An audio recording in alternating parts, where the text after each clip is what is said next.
Hello everyone and welcome back to the Horror Hut. Now, I know a lot of you use these videos to sleep, so before you drift off I thought it would be a nice idea if everyone can leave a comment and let me know where you are listening from in the world. Also like and subscribe if you are enjoying the episodes. Right, let's get comfy and relax and let's begin.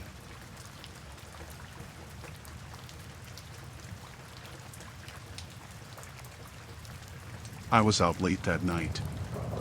Later than I meant to be. It wasn't anything crazy, just a night with some friends at this bar downtown. I wasn't drunk, just a little buzzed, enough that I knew I shouldn't drive. So I ordered a rideshare, like I always do when I go out alone.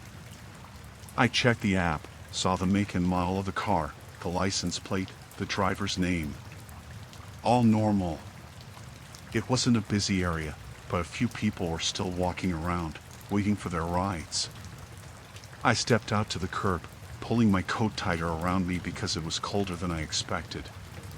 The street lights weren't great, and there weren't a lot of cars coming through. Just one here and there, slowing down to pick people up. A car pulled up in front of me, dark colored, the same make and model I was expecting. The passenger window rolled down, and the driver leaned over. Anna? That was my name. My stomach dropped a little, but I ignored it. I checked my phone again. The car looked right. It was dark, and I couldn't see the license plate well, but I figured it had to be mine. It had pulled up right in front of me, right when I was waiting. I opened the door and got in. The first thing I noticed was the smell. Not bad, just off. Like old cologne, something stale underneath it. The car was colder than I expected. The driver was a man, maybe mid-40s, dark hair, clean-shaven. Normal looking. He didn't say anything at first, just started driving. I pulled up my app again, mostly out of habit. My ride was still showing on the map. 2 minutes away. The car I was in was already moving. My stomach dropped hard. I felt dizzy, like my head wasn't working right. I looked up at the driver, at the back of his head. He wasn't looking at me, wasn't saying anything. I forced my voice to sound normal. Hey, what's the name on the ride? He didn't answer at first. Just kept driving. The wrong way. I knew it was the wrong way. My actual ride was still 2 minutes away. The car wasn't slowing down. I tried again. Hey, can you pull over for a second? Still no answer. The road was getting darker, fewer streetlights. I realized I didn't even know which direction we were going. I started to feel sick. I forced my voice louder.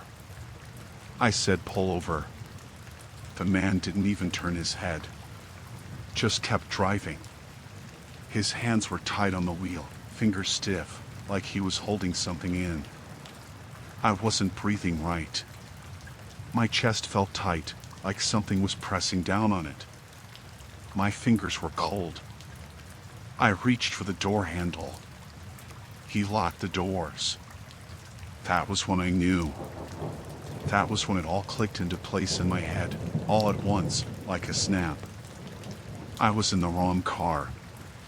I was in his car. I don't remember thinking. I don't remember planning. I just moved. I reached into my bag, fumbling for something, anything. My fingers closed around my phone. My actual ride was calling me. The screen lit up with the name of my real driver. I held up my phone, my hand shaking. I'm on the phone with someone. My voice wasn't steady. They know where I am. The man didn't look at me. His knuckles were white on the steering wheel. I turned the volume up, let the ringing sound fill the car. Hey, yeah, I'm on my way, I said, like someone had answered. My voice was too high, too forced. Yeah, I just got picked up. You're tracking me, right? Nothing from the driver. He didn't even blink. I let my voice get louder. Yeah, I see your car. You're right behind us. And then he turned. Just slightly. Just enough that I could see his face, the way his jaw was tight, the way his shoulders had tensed. He was thinking.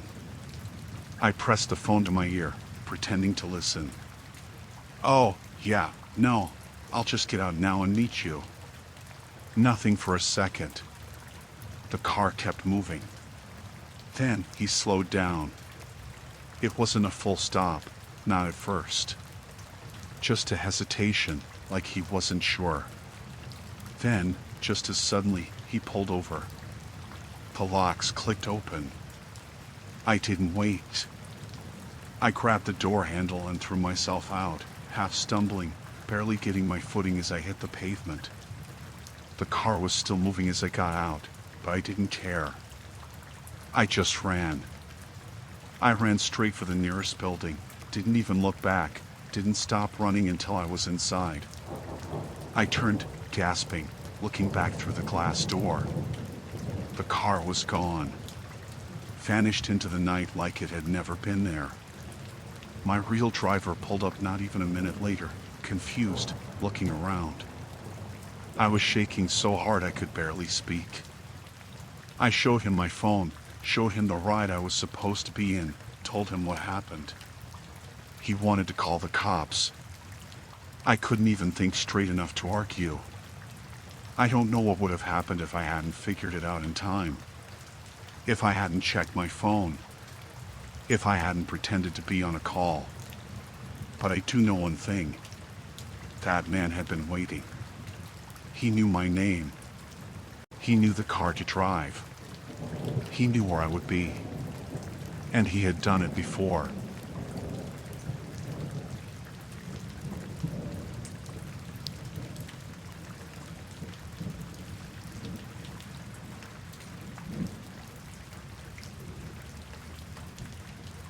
I checked in late. The flight had been delayed, and I was exhausted by the time I got to the hotel. It wasn't anything fancy, just one of those places that caters to business travelers. The kind where every hallway looks the same, every room smells slightly of old carpet and air freshener. I had stayed in 100 places like it before. The lobby was almost empty, except for the night clerk behind the desk. He looked half asleep when he handed me my key card and pointed me toward the elevators. There was no one else around, no other guests checking in, no movement in the dimly lit sitting area by the front windows. It was past midnight, so I didn't think much of it. The elevator ride was quiet, the kind of quiet that makes your ears ring a little. When the doors opened to my floor, the hallway stretched out in both directions, identical beige doors lined up neatly under flickering fluorescent lights. It smelled like cleaning products and stale air. There was no noise. No televisions murmuring behind closed doors, no distant sound of conversation. Just silence. I turned left toward my room. That's when I saw him. At the far end of the hallway, past all the other doors, a man stood with his back against the wall. He wasn't near a room, wasn't standing like he was waiting for someone. Just there. Still. At first, I thought maybe he was another guest who had stepped out to take a phone call or something. But he wasn't holding a phone. He wasn't moving at all. Just watching. I felt something tighten in my chest. Maybe it was because of how still he was, or maybe it was just the exhaustion making me jumpy. I kept walking, my room only a few doors away now. I glanced at him again, trying not to make it obvious. He was wearing a dark jacket, jeans. Normal clothes. His hands were in his pockets, his head tilted just slightly forward. But his eyes, I could feel them on me. I reached my room, slid the key card in with shaking fingers. The lock clicked open, and I stepped inside quickly, closing the door behind me. The lock engaged automatically, but I flipped the deadbolt and put the latch on too. I stood there for a moment, just listening. Nothing. No footsteps in the hall, no movement outside. My heart was pounding harder than it should have been. I told myself I was being stupid. Just another guest, maybe waiting for someone to open a door. I was overtired, imagining things. I forced myself to breathe slower. I set my bag down, sat on the edge of the bed, and rubbed my hands together, trying to shake off the uneasy feeling. After a few minutes, I got up to check the peephole. He was still there. Exactly where he had been before. He hadn't moved at all. I stepped back from the door, my skin crawling. He wasn't looking at any of the rooms, wasn't holding anything, wasn't doing anything except standing there, watching the hallway. Watching my door. I turned off the lights in my room, leaving just the glow from the bedside lamp. I didn't know why I did it, but it felt safer somehow. I checked the peephole again. Still there. Something about the way he stood, so completely still, made my stomach turn. It wasn't normal. People shift their weight, scratch their face, check their phones. He did nothing. Just stood there. I pulled the curtain back a little, looking down at the parking lot. A single car sat near the entrance, the front desk clerk visible through the glass doors, staring at a computer screen. No one else was outside. I checked my phone. Barely any battery left. The charger was still in my suitcase. I plugged it in by the nightstand, my hands clumsy. I checked the peephole again. He was gone. The hallway was empty. I let out a breath I hadn't realized I was holding. My whole body felt stiff, my shoulders locked up near my ears. I told myself it was fine. Maybe he had been waiting for someone after all, and they had let him into their room. Maybe he was a night worker, a janitor on break. I got ready for bed, still feeling uneasy but telling myself I was being ridiculous. By the time I turned off the lamp and pulled the blankets up, my body felt heavy with exhaustion. I must have dozed off at some point. But something woke me up. A sound. A soft noise just outside my door. I didn't move at first. My heart was already racing, but my body was frozen. I strained to listen. There it was again. A shuffle. A slow, deliberate movement just outside in the hallway. I sat up slowly, my breath caught in my throat. The glow from my phone screen showed it was past 3 a.m. Then, a knock. Not loud. Not rushed. Just a single, soft knock. I didn't move. The peephole. I had to check the peephole. I slid out of bed as quietly as I could, keeping my feet light on the carpet. My hands felt numb as I reached the door. I pressed my eye to the peephole. Nothing. The hallway was empty. I waited, barely breathing. Then, another knock. My whole body jerked. I looked again. Still nothing. Then I realized something. The sound wasn't coming from the door. It was coming from lower. Near the bottom. Knocking, softly, near the floor. I stumbled back, my pulse hammering. My hand went to my phone, and I quickly typed out a message to the front desk, my fingers shaking too hard to hit the right letters at first. Someone is outside my room. Please help. I hit send and held my breath. Seconds passed. Then a reply. Who? I didn't know how to answer that. I looked through the peephole again.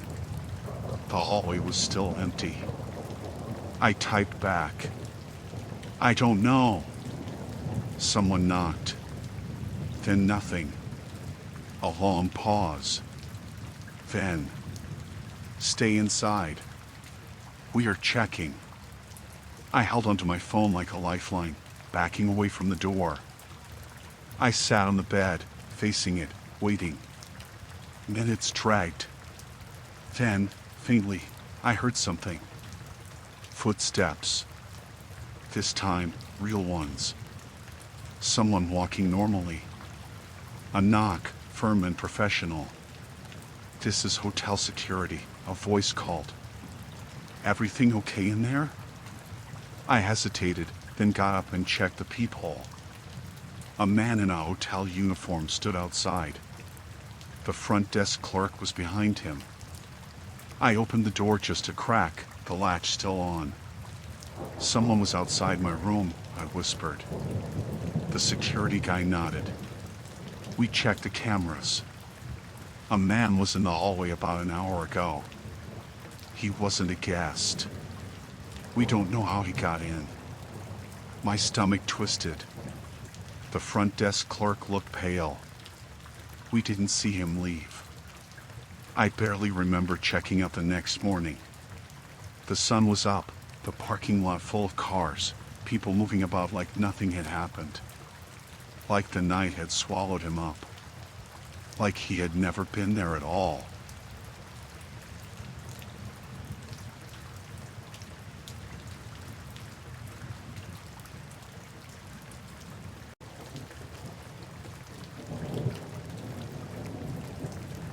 I was driving home late that night, later than I meant to be. It was my fault for staying so long in my friend's place, but the conversation had been good, and I hadn't been checking the time. By the time I left, the back roads were pitch black, no streetlights, just my headlights cutting through the trees on either side of the narrow road. It wasn't a long drive, maybe 40 minutes, but out there, in the middle of nowhere, it felt longer. There weren't many houses along that stretch, just trees and empty fields, sometimes a mailbox at the end of a long driveway, but no lights, no signs of life. The road itself was old, cracked in places, barely wide enough for 2 cars. But I was alone out there. No headlights behind me, no taillights ahead. Just me and the road. Then I saw the child. My brain almost didn't register it at first. Just a small shape, standing near the edge of the road. My headlights swept over it, and my hands tightened on the wheel. A kid. Alone. It didn't make sense. Not here, not at this hour. I slowed down without thinking, my foot easing off the gas, my heart already pounding. It was a little boy. He was standing just off the shoulder, close enough to the road that I could see the pale color of his face, the dark shape of his clothes. His arms hung at his sides. He wasn't waving for help, wasn't crying. Just standing there, perfectly still. Something about it made my stomach knot up. I eased my car to a stop, pulling over as much as I could without hitting the ditch. My hands were shaking. I didn't know what to do. I turned my hazards on. My breath was too fast, like I had been running. I leaned over, fumbling for the button to roll down my window, my pulse hammering in my ears. I was about to call out to him when I saw the movement. Not from the boy. From the trees. Just past the edge of the road, where the underbrush was thick and black, I saw it. A shape. Low to the ground at first, then shifting, rising slightly. A person. Someone was crouched there, hidden in the bushes, just beyond the reach of my headlights. Watching. Waiting. I felt it in my whole body before my brain fully caught up. The wrongness. The trap. The boy wasn't lost. He was bait. I didn't think. I didn't hesitate. I slammed my car back into drive and hit the gas so hard my tires skidded on the loose gravel at the edge of the road. My headlights swung wildly as I pulled back onto the pavement, my whole body shaking, breath coming too fast, too shallow. In my rearview mirror, I saw the boy turn his head. He wasn't watching me drive away. He was looking toward the trees. I didn't slow down. I didn't stop. I didn't care how fast I was going. I just drove. My hands were slick on the wheel, my pulse hammering so hard I could barely hear anything else. I kept checking my mirrors, half expecting to see headlights behind me, someone coming after me. But there was nothing. Just the empty road stretching out behind me. I didn't stop again. Not until I reached the gas station at the highway, where the lights were bright and there were people inside. I sat in my locked car in the parking lot, trying to calm down, trying to breathe. I didn't call the cops. I should have. But what would I even say? That I saw a kid on the side of the road? That someone might have been in the bushes? By the time they got out there, whoever it was would be gone. The boy, too. I don't know what would have happened if I had gotten out of the car. And I don't want to know.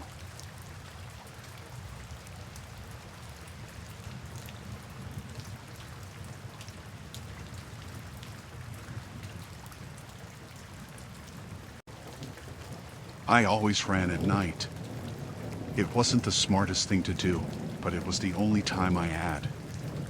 I worked long hours, and by the time I got home, it was either sit on the couch and waste the evening or get out and run. The neighborhood was quiet, mostly families, older people. I never felt unsafe. Until I noticed the van. The first time, I barely paid attention to it. It was parked at the end of the street, near the old rental house that was always changing tenants. A white cargo van, no windows in the back. I remember thinking it looked out of place, but that was it. The second night, it was still there. Same spot. That's when I noticed it didn't have any plates. I slowed down a little as I passed it, glancing at the windshield, but I couldn't see inside. The streetlight above it was out, and the windows were too dark. No markings, no company logo, nothing. Just a plain white van sitting there, empty. I told myself it wasn't a big deal. Maybe someone left it there. Maybe it broke down. But something about it made me uneasy. The third night, it had moved. Not far, just a few houses closer to mine.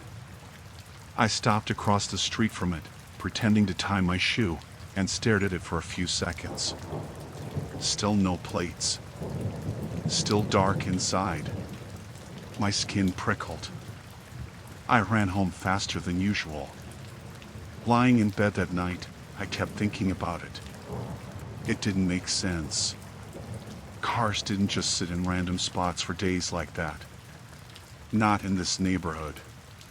And why would someone move it just a little closer instead of leaving it in the same place? By morning, I had half convinced myself I was overreacting. But when I went outside to check, the van was still there. That night, I didn't go running. I told myself I was just tired, but the truth was, I didn't want to go past that van again. Instead, I sat by the window, lights off, watching the street. It was around midnight when I saw movement. A figure, stepping out of the shadows near the van. My heart started pounding. The person, tall, thin, wearing dark clothes, walked up the street slowly. Not towards a house. Just walking, pausing now and then, looking around. Then he stopped. Right in front of my house. I couldn't see his face. He stood there for what felt like forever, then turned and walked back toward the van. He didn't get in. He disappeared behind it. I didn't sleep that night. In the morning, the van was gone. For a second, I felt relieved. Like maybe it really had been nothing. Maybe someone had just needed a place to park for a few nights. Then I saw my front door. It was open. Just an inch. I know I locked it. I know I did. My hands were shaking when I pushed it open the rest of the way. Everything looked normal at first. Couch, TV, kitchen, all the same. But the air felt different. I checked every room, every closet. Nothing was missing. Nothing was out of place. But someone had been inside. I stood in my own living room, my ears ringing, my heart pounding so hard I could barely breathe. There were no signs of a break-in. No broken windows, no forced locks. I sat on the couch and tried to think. Maybe I had forgotten to lock the door. Maybe I had left it open by accident. But I knew that wasn't true. I started keeping a knife next to my bed after that. I haven't seen the van since. But some nights, when I go to lock up before bed, I swear I feel someone watching the house.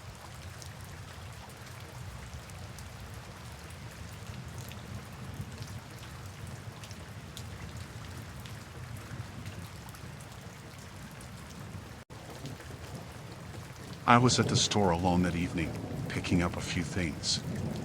It wasn't late, maybe 7 or 8, but it was already dark outside. The place wasn't crowded, just a few other people scattered through the aisles, mostly keeping to themselves. I had been there for maybe 10 minutes when my phone buzzed in my pocket. I pulled it out, expecting a text, but it wasn't that. It was a notification, unknown AirTag detected near you. This item has been moving with you. I stared at it for a second, confused. I didn't own an AirTag. I tapped the notification, and it pulled up a map.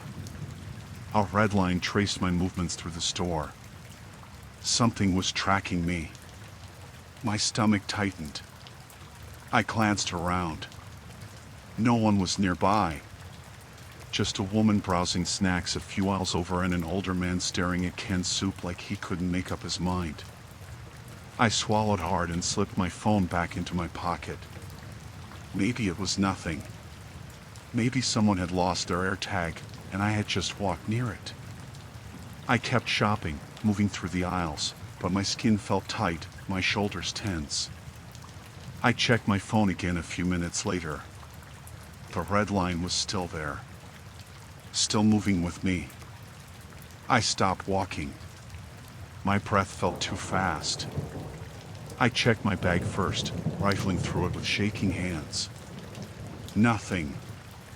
I patted my coat pockets, my jeans. Nothing. Another buzz. AirTag detected near you. I felt sick. I turned, scanning the store again. The woman was gone now. The old man had moved on. A young couple walked past, talking quietly. Someone had to be nearby. Someone had put it on me. I forced myself to move, heading for the front of the store. I tried to act normal, tried to breathe slow, but my hands wouldn't stop shaking. I stopped near the entrance, pretending to browse a display of cheap candles, and pulled up the AirTag screen again.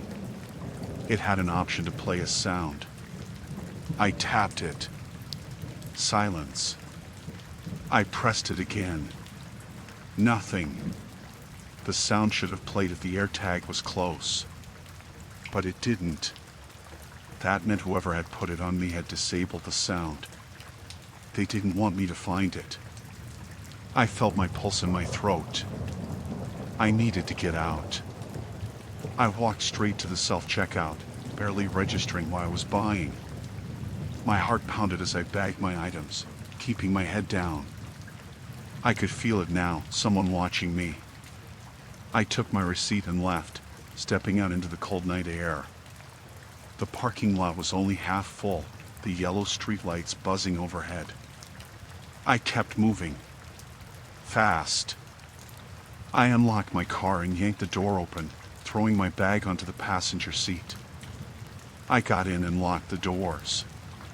My breathing was too loud in the small space. I checked my phone again. The map still showed the AirTag moving with me. I turned on the interior light and started searching again, pulling things out of my bag, checking my coat pockets, my hood, under my seat. My hands were shaking so badly I could barely think. Then, I heard something. A sound. Not from my phone. From outside. A soft tap against my driver's side window. I froze. There was a man standing there. Tall, thin, wearing a dark hoodie. His face was hard to see under the streetlight. I didn't move. He lifted his hand again, tapped the glass one more time. Light. Almost polite. My whole body locked up. He didn't say anything. He didn't try the handle. He just stood there, waiting. I forced myself to move. I grabbed my keys, started the car. The engine roared to life, the headlights cutting across the lot. The man didn't flinch. I put it in reverse so fast the tires squealed. I barely checked behind me before backing out. When I looked again, he was walking. Not running. Not chasing. Just walking toward me. I slammed the car into drive and took off, my hands white-knuckled on the wheel. I checked the rearview mirror when I hit the stoplight at the edge of the lot. The man was still standing there, watching me go. I made it home in 10 minutes, locking every door, every window. My phone still said the AirTag was near me. I tore through everything I had, checking every seam, every pocket, every part of my car. I found it eventually, stuffed inside my bag, deep in the lining. A tiny white AirTag with no markings. I smashed it with a hammer. I don't know how long he had been tracking me. I don't know what would have happened if I hadn't checked my phone. But I know one thing. He had been in that store with me. He had followed me in. And he had planned to follow me out.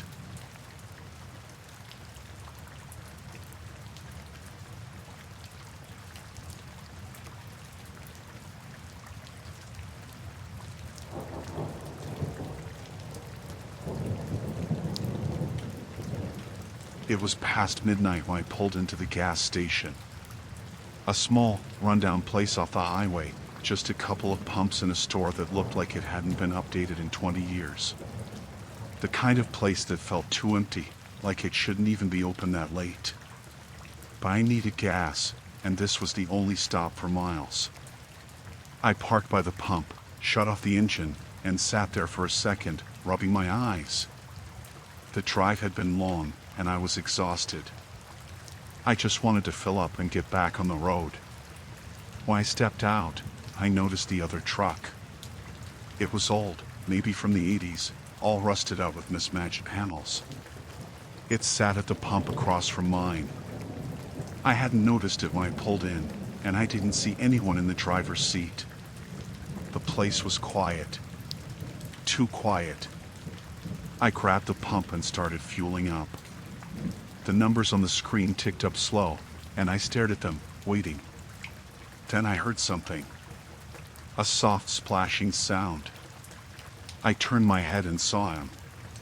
A man stood on the other side of the truck, wearing jeans and a heavy jacket, his face half hidden in the shadows.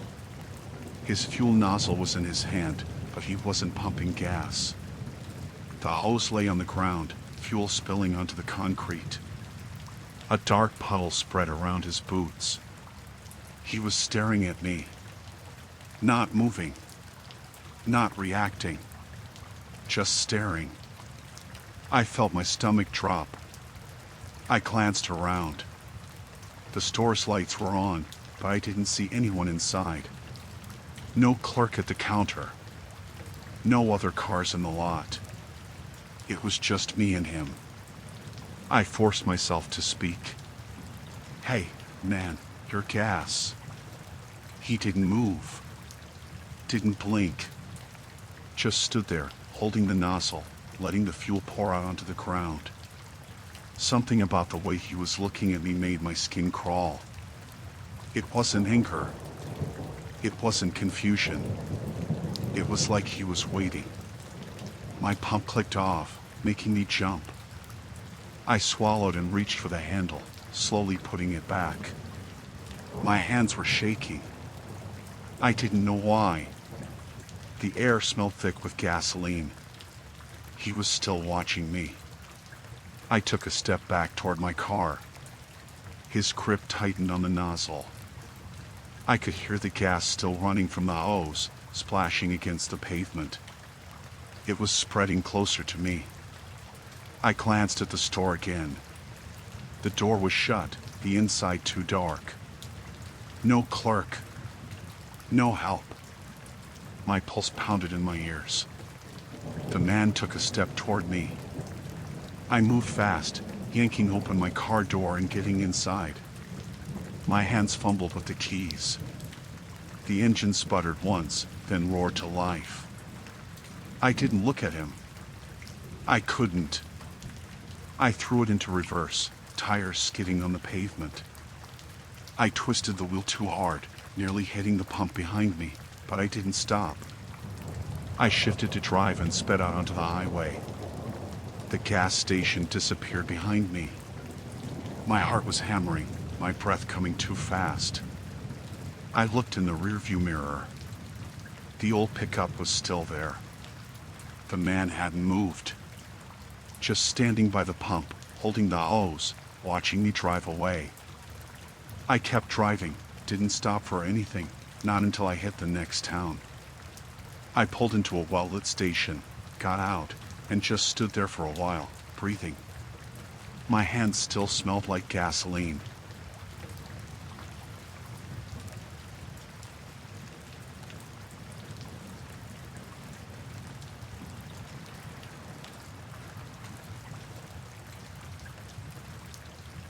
I'd been out of work for a few months. Bills were piling up, and I was starting to feel desperate. I spent every day refreshing job boards, sending out applications, hearing nothing back. Then I found the listing. It wasn't on one of the big sites, just a smaller local job board. The company name wasn't familiar, but everything else sounded good. Admin work, decent pay, full-time. The description was short, but I figured small companies didn't always have flashy postings.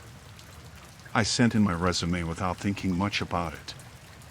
They emailed me the next morning. The reply was short, no company logo or anything. Just someone named Greg saying they liked my experience and wanted to set up an interview. He asked if I could meet him at their new location because they were in the process of moving in. That should have been a red flag. But I was tired. I needed the job. I said yes. The address he gave me was across town, in one of those office parks that used to be full but had been half abandoned over the years. I knew the area. It was mostly empty buildings, now old insurance offices, law firms that had shut down. I got there 10 minutes early. The parking lot was cracked, weeds pushing through the asphalt. There were maybe 3 cars in the whole lot, none of them near the building I was supposed to go to. I sat in my car for a minute, checking the email again, making sure I had the right place. It was the right address.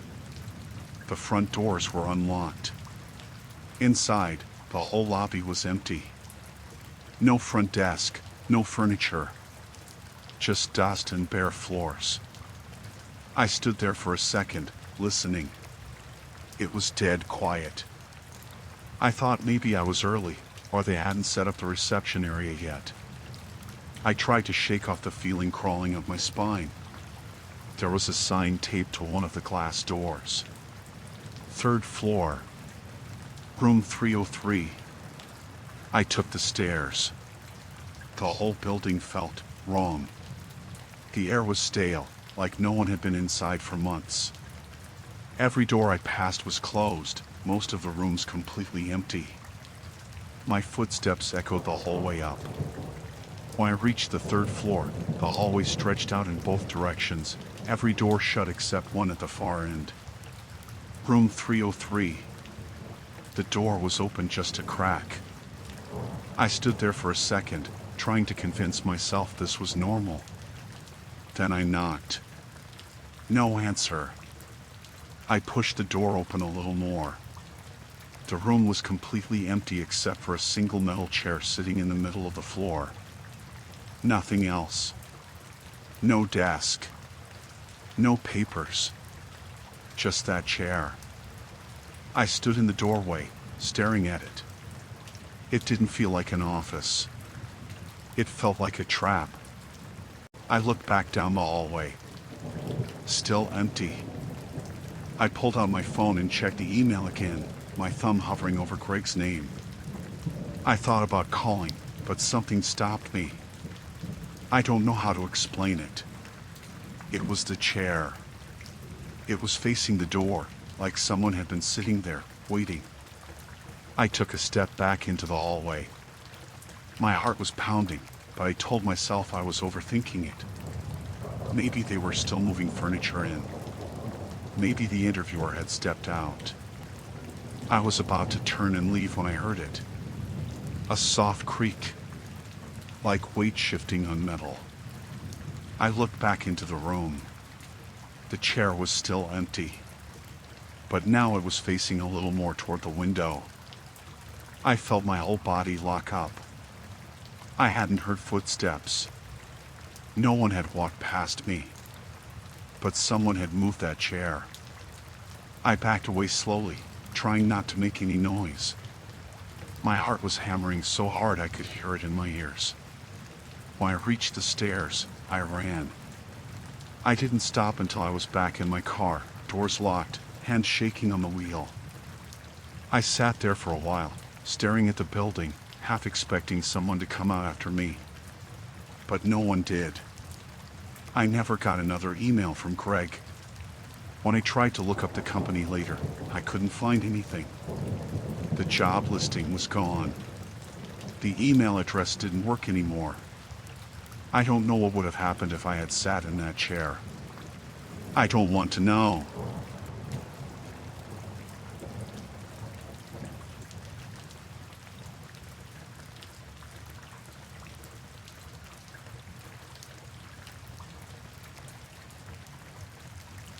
The apartment was small, but it was cheap. A one-bedroom, top floor of a 3-story building, nothing fancy.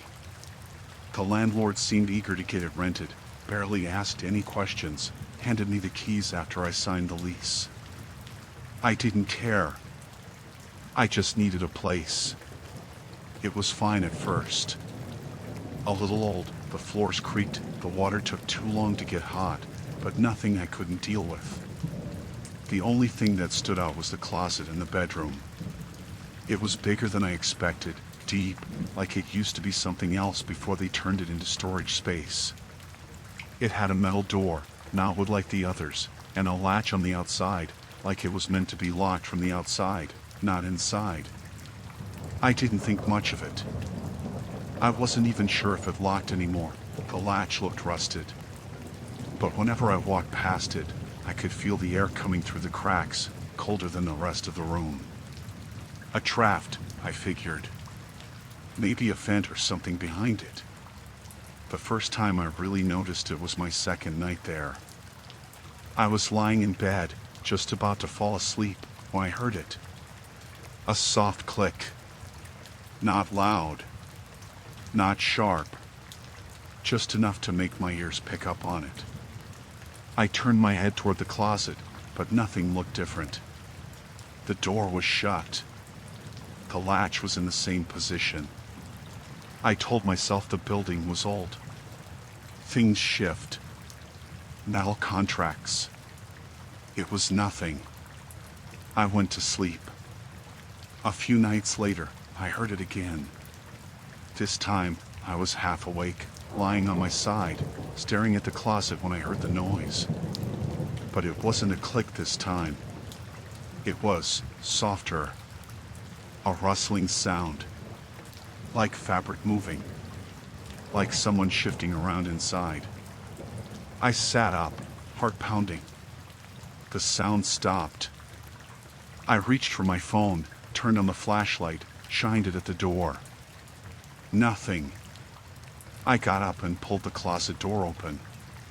It was empty. Just a few boxes I had shoved in there, a coat hanging on the rod. I pushed the boxes aside, checked the walls. They were solid. No vents, no openings. I shut the door, latched it again. I barely slept that night. The next day, I put a heavy chair in front of the closet, just in case. A week went by, nothing happened. I started to feel stupid for being nervous about it. Then, one night, I woke up to a sound that made my skin go cold. A cough. Faint. Muffled. But close. Too close. It came from inside the closet. I stopped breathing. I lay there, eyes locked on the door, every muscle in my body frozen. Another cough. My throat went dry. It wasn't deep. It wasn't loud. It sounded weak, like someone trying not to be heard. I sat up slowly, not making a sound. I reached for my phone, turned on the flashlight again, aimed it at the closet.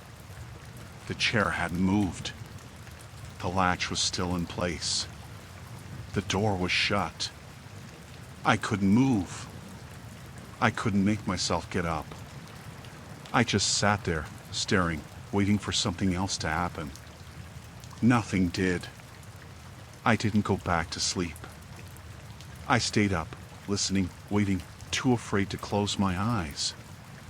Morning came, and I finally worked up the nerve to move the chair. My hands were shaking as I undid the latch. I didn't want to open it. I didn't want to see what was inside. But I had to. The door creaked as I pulled it open. The closet was empty. Same as before. But the air inside was colder than the rest of the room. Stale, like it had been sealed off for too long. I left the apartment that morning. Took my laptop to a coffee shop. Spent the whole day looking for somewhere else to live.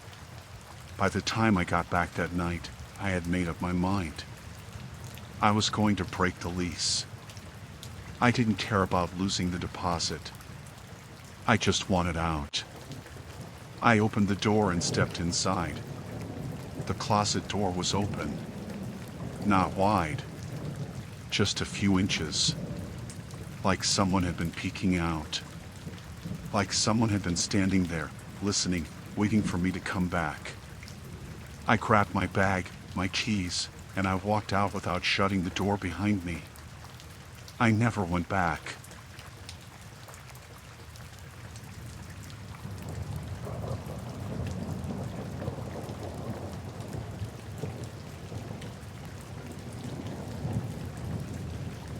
I don't really know how to begin. I've been trying to forget what happened, but I can't. I haven't been able to sleep, and I don't even feel safe in my own home anymore. I'm just hoping putting this into words will make it easier to let go. It was a normal evening. Well, I guess that's how it seemed at first. I'd been at work all day, dealing with clients and emails, the usual grind. Nothing special. I was tired by the time I got off, but I knew I had a few things to do before I could relax. The walk home was cold, but I didn't mind much. I was thinking about dinner, mostly, and how I just wanted to get inside and unwind. I live in a small apartment on the second floor of a building that's a little old, but it's been fine for me. It's quiet, too. I always liked that about it. It was dark by the time I got to my building, so I fumbled for my keys in my bag while I walked up the stairs. When I reached my door, I felt around for the right one, slipped it in the lock, and nothing. It didn't turn. I thought maybe I just missed the right key, but when I tried again, the same thing happened. The key wouldn't go in all the way. At that point, I started to feel that little knot in my stomach, like something wasn't right. I tugged at the key a few times, getting frustrated. I could see that the lock wasn't jammed or anything, but it was just wrong.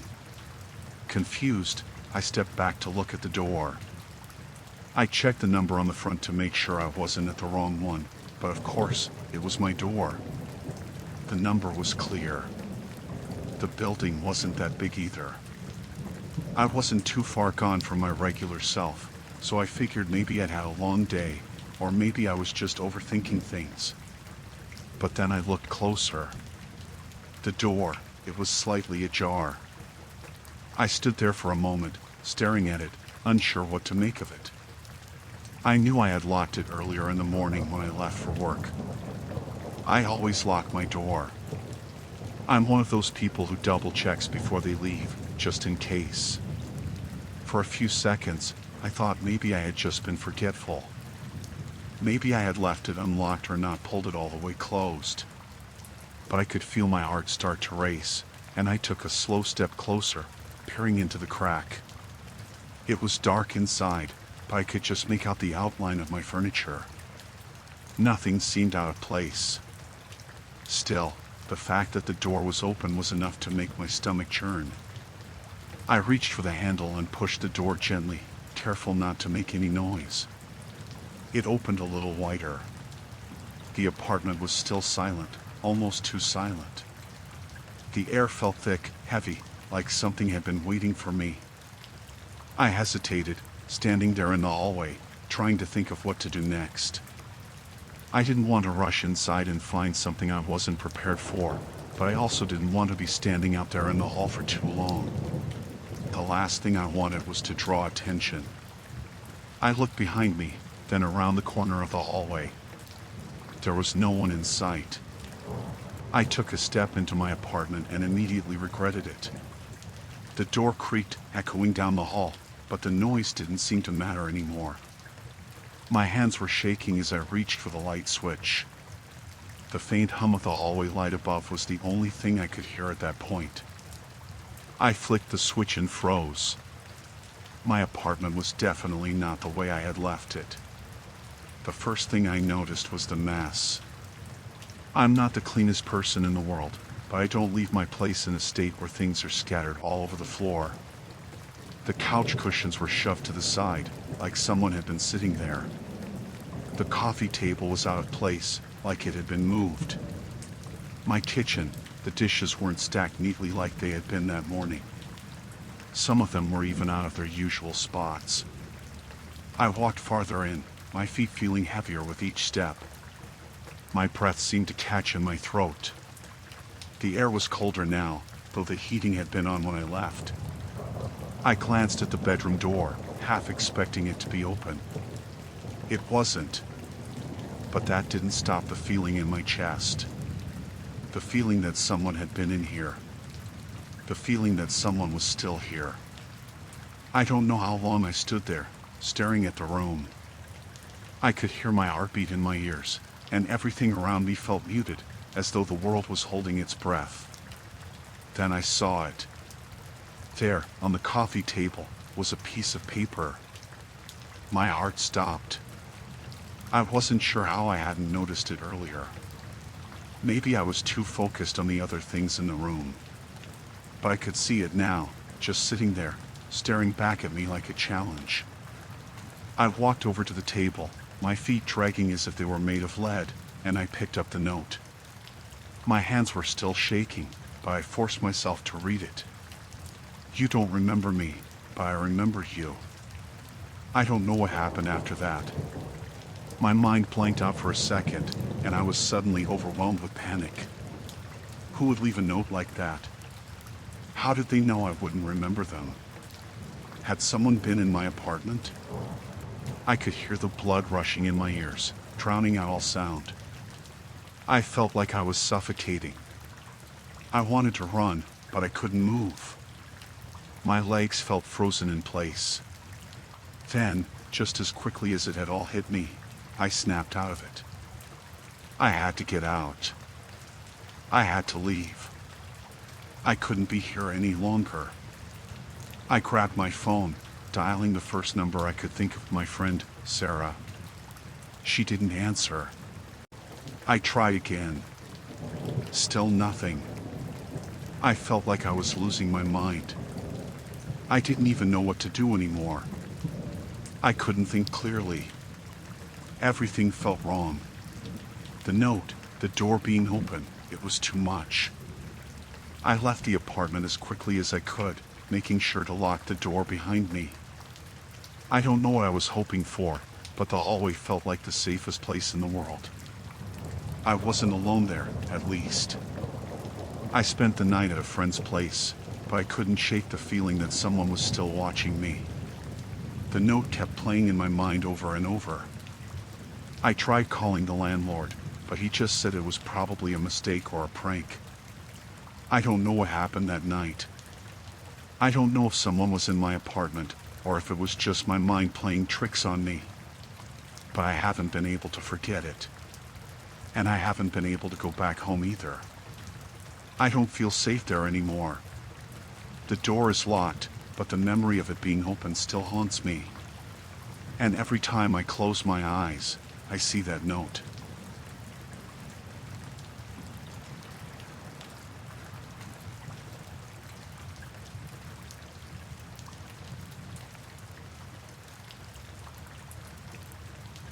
I'm not sure why I'm writing this down. Maybe I need to get it out of my head, or maybe I'm hoping it'll help me make sense of what happened. It's been a few days now, but the whole thing still feels unreal, like it happened to someone else. I can't shake the feeling that someone's watching me, though, like I'm being hunted or something. I haven't told anyone about this. I'm not sure how to explain it without sounding insane, so I'm writing it here. It started a few days ago. I was at the coffee shop down the street from my place, sitting alone, like I usually do. I just finished a long day at work, and I needed some time to myself. I don't usually go out for drinks or dinner, and I'm not much of a socializer. So, a cup of coffee was all I needed to unwind. The shop was quiet for the most part, with just a few people scattered around. I'd already found a spot by the window, near the back corner. I wasn't paying much attention to anyone around me, just lost in my own thoughts while I watched people pass by outside. Then, I noticed her. At first, I thought I was imagining things. There was this woman sitting at the table opposite mine, just a couple of feet away. She had been there for a while, and I hadn't really paid attention to her until I felt her eyes on me. It was subtle at first, just a feeling, like when you sense someone staring at you, but you're not sure if it's in your head. I looked up and caught her gaze. She didn't look away. I thought maybe she was lost in thought or just passing time, but the longer she stared, the more uncomfortable I became. I tried to go back to my coffee, pretending not to notice, but it was hard to focus. I could feel her eyes on me, and no matter how much I shifted or glanced around, she never took her eyes off me. It wasn't even the kind of look you get from someone casually looking around or glancing up from a book. It felt intense, like she was studying me, reading me. I don't know how long it went on like that. Time felt strange, like I was in some sort of suspended reality where everything moved slowly. I could feel her gaze on me even when I wasn't looking directly at her, and I started to get the sense that something wasn't right. Maybe I was overthinking it. Maybe she just had some kind of curiosity. But I couldn't shake the unease. Then, just when I started to think it might be in my head, she stood up. It wasn't a sudden movement. She stood slowly, almost like she was giving me a chance to notice her before she left. She grabbed her purse and walked toward the door, never once looking away from me. I couldn't move. I don't know why. Maybe I was too uncomfortable to act, or maybe I was just frozen in place. She left, the door chiming as it closed behind her, and for a second, I thought I was going to breathe again. But I didn't. Not yet. I looked back down at my coffee and tried to go back to my thoughts, but something stopped me. I couldn't focus. There was a nagging feeling, like I was missing something. My stomach felt tight, like I was forgetting an important detail. I didn't know what it was until I looked down at the table. There, on the spot where she'd been sitting, was a small piece of paper. It wasn't folded, just a flat sheet with writing on it. It was clean, as if it had been placed there carefully. I didn't even think about it. I reached for the note almost without thinking, like I had to know what it said. I unfolded it, and that's when my stomach dropped. You don't remember me, but I remember you. I just stared at the words for what felt like minutes. It didn't make sense. Who was this person? I didn't recognize her at all. My mind raced, trying to piece together any memory of a woman like that, someone who might know me. But there was nothing. I had no idea who she was. My fingers were trembling as I set the note down. I didn't know what to do. Was it a prank? Was it just some random person trying to mess with me? But why leave such a cryptic note? And why had she been staring at me like that? I glanced around the coffee shop, suddenly hyper-aware of my surroundings. It felt like everyone else had been going about their business, but now I was sure I was the only one who mattered. My heartbeat started picking up, and I had to force myself to breathe. I couldn't stay there anymore. I grabbed my things, paid for my coffee, and rushed out of the shop. It wasn't until I was outside in the fresh air that I realized just how much I was shaking. I couldn't get my mind off the note. Who had written it? How did they know me? I told myself I was just overreacting, that it was nothing. But that feeling didn't go away. It followed me as I walked home, the streets suddenly feeling too quiet, too empty. The rest of the night was a blur. I tried to brush it off, telling myself it was some weird coincidence. But the more I thought about it, the more unsettling it became. The next day, I went back to the coffee shop, hoping it was just a mistake, hoping the place would feel normal again. But when I walked inside, I froze. There she was. She was sitting in the same spot, staring at me again. I felt the same chill run down my spine, and my heart seemed to skip a beat.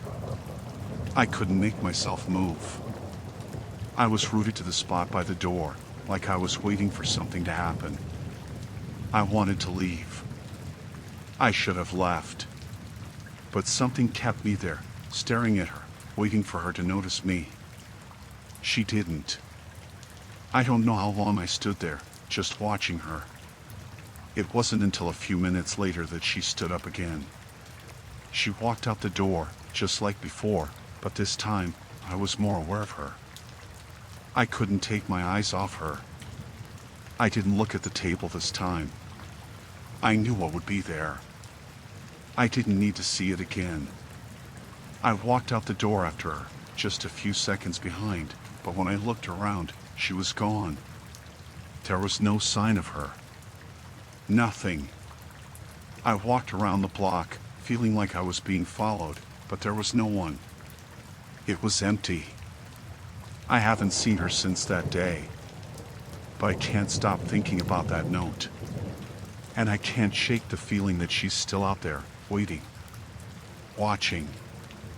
I don't know if I'll ever be able to go back to that coffee shop. I can't bring myself to. Every time I walk past it, I feel like someone's staring at me. Maybe it's her.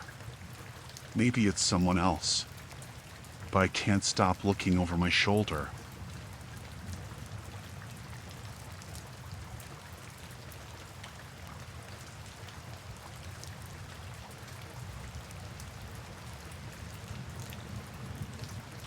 It was one of those afternoons where I just wanted some peace. I had been stuck inside all week with work, and the park seemed like the perfect place to clear my head. There was a bench by the duck pond I always liked. It was quiet, shaded, and far enough from the playground that I wouldn't be bothered by kids running around.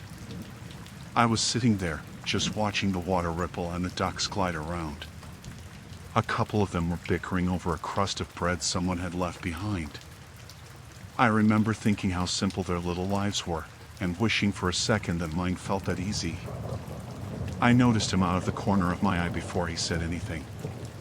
A man, probably mid-40s, in jeans and a windbreaker that looked a bit too warm for the weather.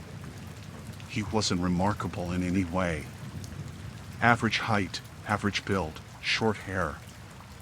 If I passed him on the street, I wouldn't have thought twice. He was carrying one of those reusable coffee cups and had a newspaper tucked under his arm. "Nice day, huh?" he said as he walked up. I nodded. "Yeah, it's great." I expected him to keep moving, maybe head to one of the other benches, but instead, he gestured to the empty spot next to me. "Mind if I sit?" It felt rude to say no, so I scooted over a little, even though there was plenty of room. He sat down and set his coffee on the ground next to his feet.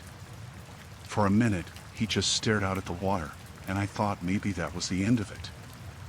"You come here often?" he asked after a while. "Sometimes," I said. "It's a nice spot." He nodded, like he was agreeing, but then he turned to look at me. "I don't think I've seen you here before. You live around here?" The question caught me off guard. Something about the way he asked felt too direct, but I didn't want to be rude. "Yeah, not far," I said, keeping it vague. "Nice. This area's quiet. Safe." "I live a couple blocks over myself," he said. "It's rare to see new faces. Most people stick to their routines, you know?" I didn't respond, hoping that would end the conversation, but he wasn't done. "So, what do you do for work?" he asked. The question made me uncomfortable. It wasn't the kind of thing you'd ask a stranger sitting in a park. I shrugged, trying to brush it off. "Nothing exciting," I said. "Just office stuff." "Office stuff, huh? Like accounting? IT?" "Something like that," he pressed, like he wasn't satisfied with my answer. I glanced at him, and he was watching me closely.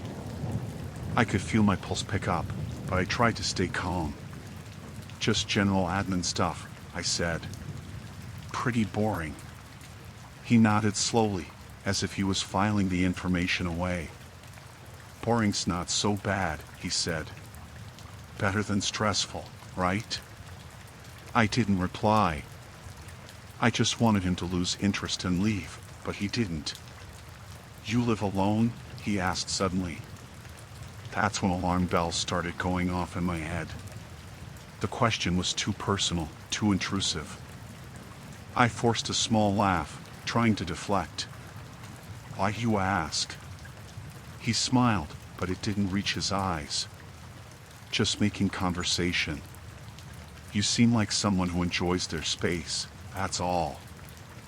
I didn't like the way he was looking at me, like he was trying to read my thoughts. I stood up, pretending to check my phone. "Well, I should get going. Have a good day." As I turned to leave, he stood up too. "Hey, no need to rush off." "I didn't mean to bother you," he said. "I'm just a friendly guy." I forced a polite smile, even though my heart was racing. "It's fine. I just have somewhere to be." He stepped to the side, casually blocking the path. "You're sure?" "I feel bad if I made you uncomfortable." "That wasn't my intention." "You didn't," I lied, trying to sidestep him. He didn't move right away, but then he stepped back and gestured for me to go. "All right, well, maybe I'll see you around again." I walked away as calmly as I could, but as soon as I was out of sight, I picked up my pace. My mind was racing, trying to make sense of the encounter. Was he just a lonely guy looking for conversation, or was there something more to it? The way he asked those questions, the way he watched me, it didn't feel right. I kept glancing over my shoulder, half expecting to see him following me. When I reached the street, I stopped and looked back toward the pond. He was still there, standing by the bench, watching me. He didn't wave or say anything, but the fact that he was just standing there, not sitting, made my skin crawl. I hurried home, locking the door behind me as soon as I got inside. For the rest of the day, I couldn't shake the uneasy feeling. I started double-checking my locks before bed and avoiding that park altogether. Maybe I was overreacting, but I didn't want to find out the hard way that I wasn't.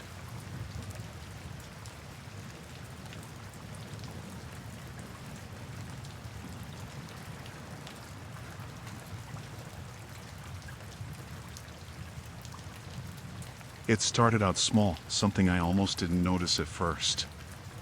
After my evening workouts at the gym, I'd see the same men hanging around the parking lot. At first, I thought it was a coincidence. The gym wasn't in the best part of town, but it wasn't the worst either. There were a few businesses nearby, and I assumed he was waiting for someone. He wasn't particularly striking, medium build, plain clothes, dark hair. The kind of person you wouldn't give a second glance to. The first couple of times, he was just there, leaning against a car or standing near the streetlight, looking at his phone.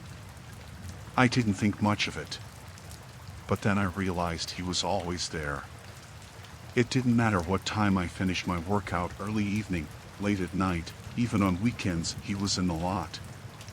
He never came into the gym, never seemed to interact with anyone.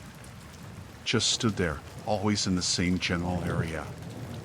At first, I told myself I was being paranoid. Maybe he lived nearby, or maybe his car was broken down and he was waiting for help.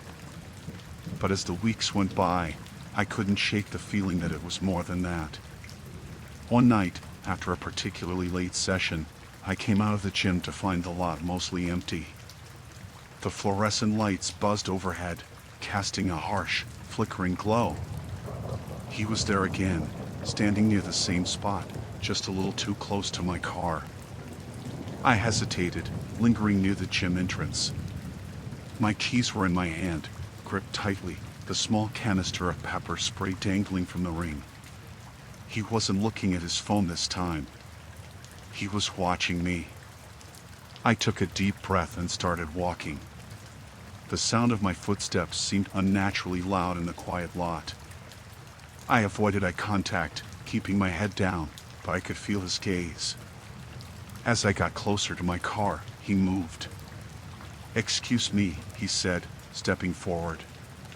My heart was pounding, but I forced myself to keep calm. "Can I help you?"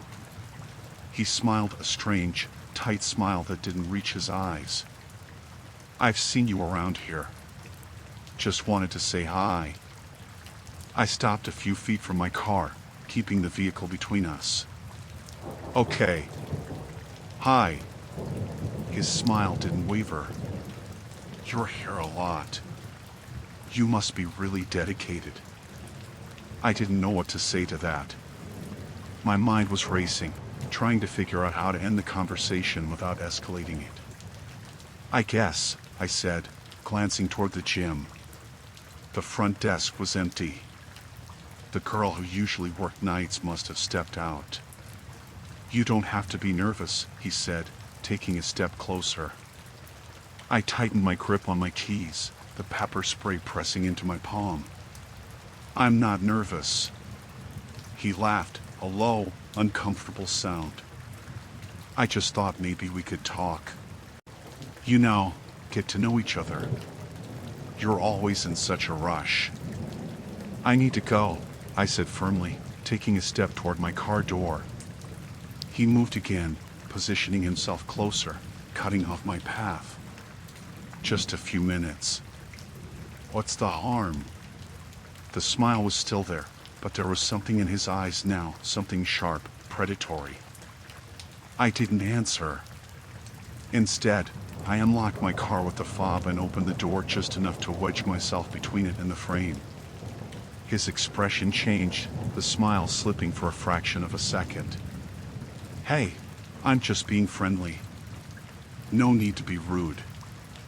I slid into the driver's seat, locking the doors before he could say anything else.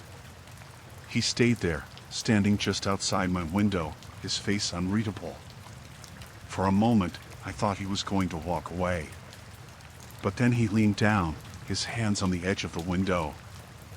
"You don't have to be like that," he said, his voice quieter now, almost a whisper.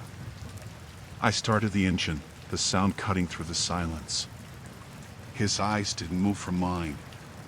As I pulled out of the parking spot, he stepped back, his hands falling to his sides. I drove out of the lot as quickly as I could, my hands trembling on the wheel. In the rearview mirror, I saw him standing there, watching me go. I didn't sleep much that night. The next day, I called the gym and reported what happened. The manager assured me they'd look into it, maybe even review the security footage, but I didn't feel reassured. For the next week, I changed my routine, going to the gym at different times. But every time, I found myself scanning the parking lot, my stomach twisting into knots when I didn't see him and twisting even tighter when I did. It wasn't until a Friday night that things escalated. I had just finished my workout and was heading to my car when I noticed him again. This time, he wasn't standing near the lot. He was sitting in a car, parked a few spaces away from mine. As I walked past, the engine started. I didn't look at him, didn't slow down. My heart was racing, every nerve on edge. I got into my car and locked the doors, my fingers fumbling with the keys as I started the engine. The headlights of his car turned on. I pulled out of the lot, my hands gripping the wheel so tightly they ached. He followed. At first, I told myself it was another coincidence. But as I made turn after turn, he stayed behind me, always at a distance but never too far. I drove aimlessly, trying to lose him, but no matter where I went, he was there. Finally, I spotted a gas station up ahead, brightly lit with a few cars in the lot. I pulled in, parking as close to the entrance as I could. He drove past, his car slowing just enough for me to catch a glimpse of his face. I stayed in the station for almost half an hour, pretending to browse the shelves. When I finally got back to my car, he was gone. That was the last time I saw him, but it hasn't stopped me from looking over my shoulder, from checking the parking lot every time I leave the gym. I don't know who he was or what he wanted, but I know I'll never forget the look in his eyes.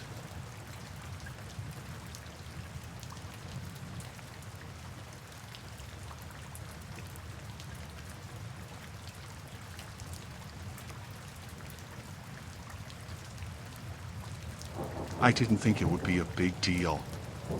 Moving into a shared apartment to save money seemed like the most practical option. I'd been living in a cramped studio for a while, struggling to make rent on my own, and the idea of splitting costs with someone else felt like a relief. It was supposed to be temporary, just until I got on my feet, figured things out. I found the listing online, and the place seemed perfect. Affordable, in a nice neighborhood, close to work. The only catch was that my new roommate, Sarah, was someone I didn't know. But that wasn't a huge red flag. I'd seen worse situations, people meeting roommates through random ads. So, I decided to take a leap. We met for coffee before the move-in date. She seemed friendly enough, quiet, a little reserved, but not in a way that made me uncomfortable. She worked from home, which was nice because it meant we didn't have to coordinate schedules around who would be using the bathroom in the morning. I liked the idea of having a steady, calm presence in the apartment. The first few weeks went by without issue. We exchanged small talk when we crossed paths in the kitchen, shared the occasional meal, and otherwise respected each other's space. She'd occasionally ask if I wanted to join her for a walk or watch a movie, but I was always too tired or busy. The workday felt long, and I wasn't exactly in the mood to socialize. But then, little things started to change.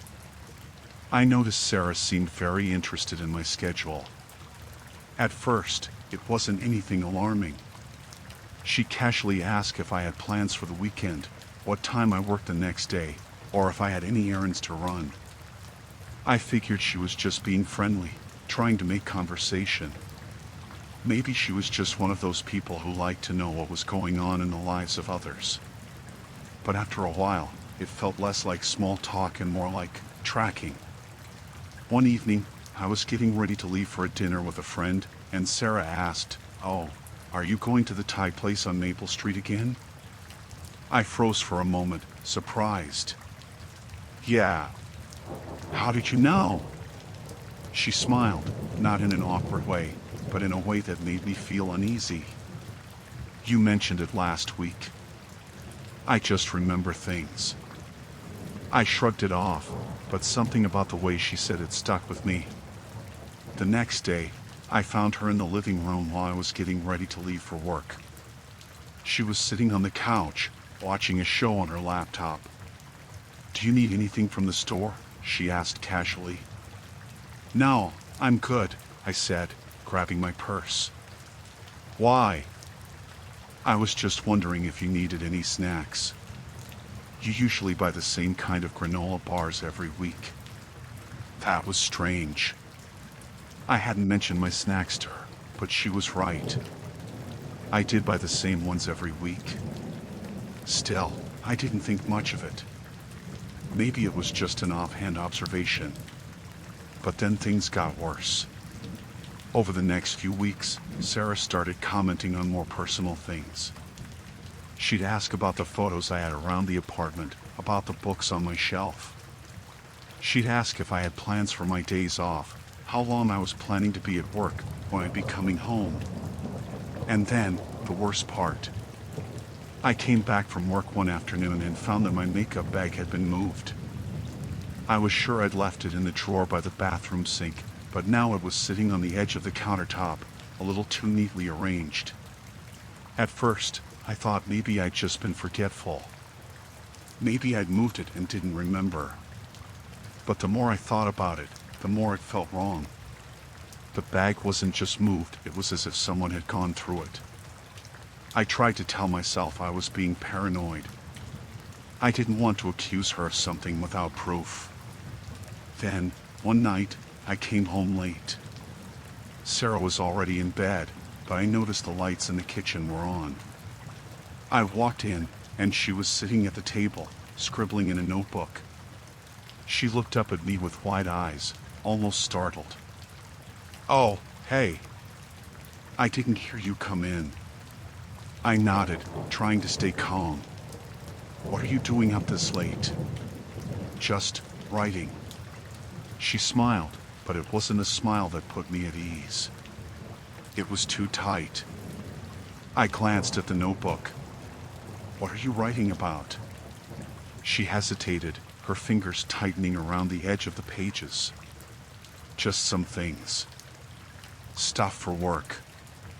I didn't press it any further, but the whole interaction felt off. The next morning, I woke up to find my car keys missing from the bowl by the door. I looked everywhere, but they were gone. I even checked Sarah's room, but the door was locked, and she wasn't home. It took me a few hours to find them, tucked into the pocket of the jacket I had left hanging on the back of the chair in the kitchen. I had no idea how they got there. That's when the thoughts started to pile up, one after another. Was I just overthinking things?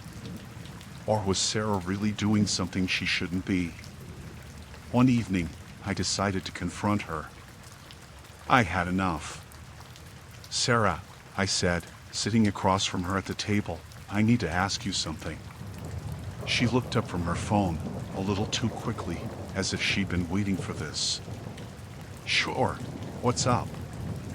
"I've noticed some things, with my stuff, my schedule. And I just need to know if you've been going through my things." Her smile faltered for a split second, but then she regained her composure. "What do you mean?" "The makeup bag. The keys. You've been asking about my plans all the time. You know where I go and when I'm back. It's a little too much." She didn't react the way I expected. Instead of getting defensive or upset, she leaned forward, her expression unnervingly calm. "I'm just trying to be friendly, you know? I like getting to know people. And you're interesting. You have such an interesting routine. I was just curious." I couldn't breathe. I wasn't sure if I was scared or disgusted, but I knew then that I couldn't stay. I didn't want to feel like I was being watched in my own home. "I think I'm going to find a new place to live," I said quietly, trying to keep my voice steady. She didn't look surprised. In fact, she smiled, but it wasn't a friendly smile anymore. It was something darker. Something that made the hairs on the back of my neck stand up. "I understand," she said softly. "You'll be missed." That night, I packed my things. I didn't care about the rent I'd already paid. I didn't care about the mess I left behind. I just needed to get out. I didn't hear from her again after I moved out. No calls, no messages, no notes. I don't know if she was just being friendly or if she was keeping tabs on me. Either way, I didn't want to stick around long enough to find out.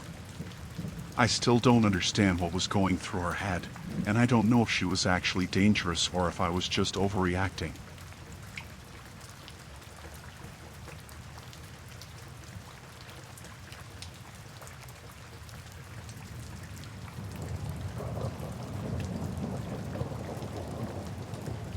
I don't know how to explain it, but I think about that weekend all the time now. Every time I get an itch to go camping or rent a cabin, the memory hits me.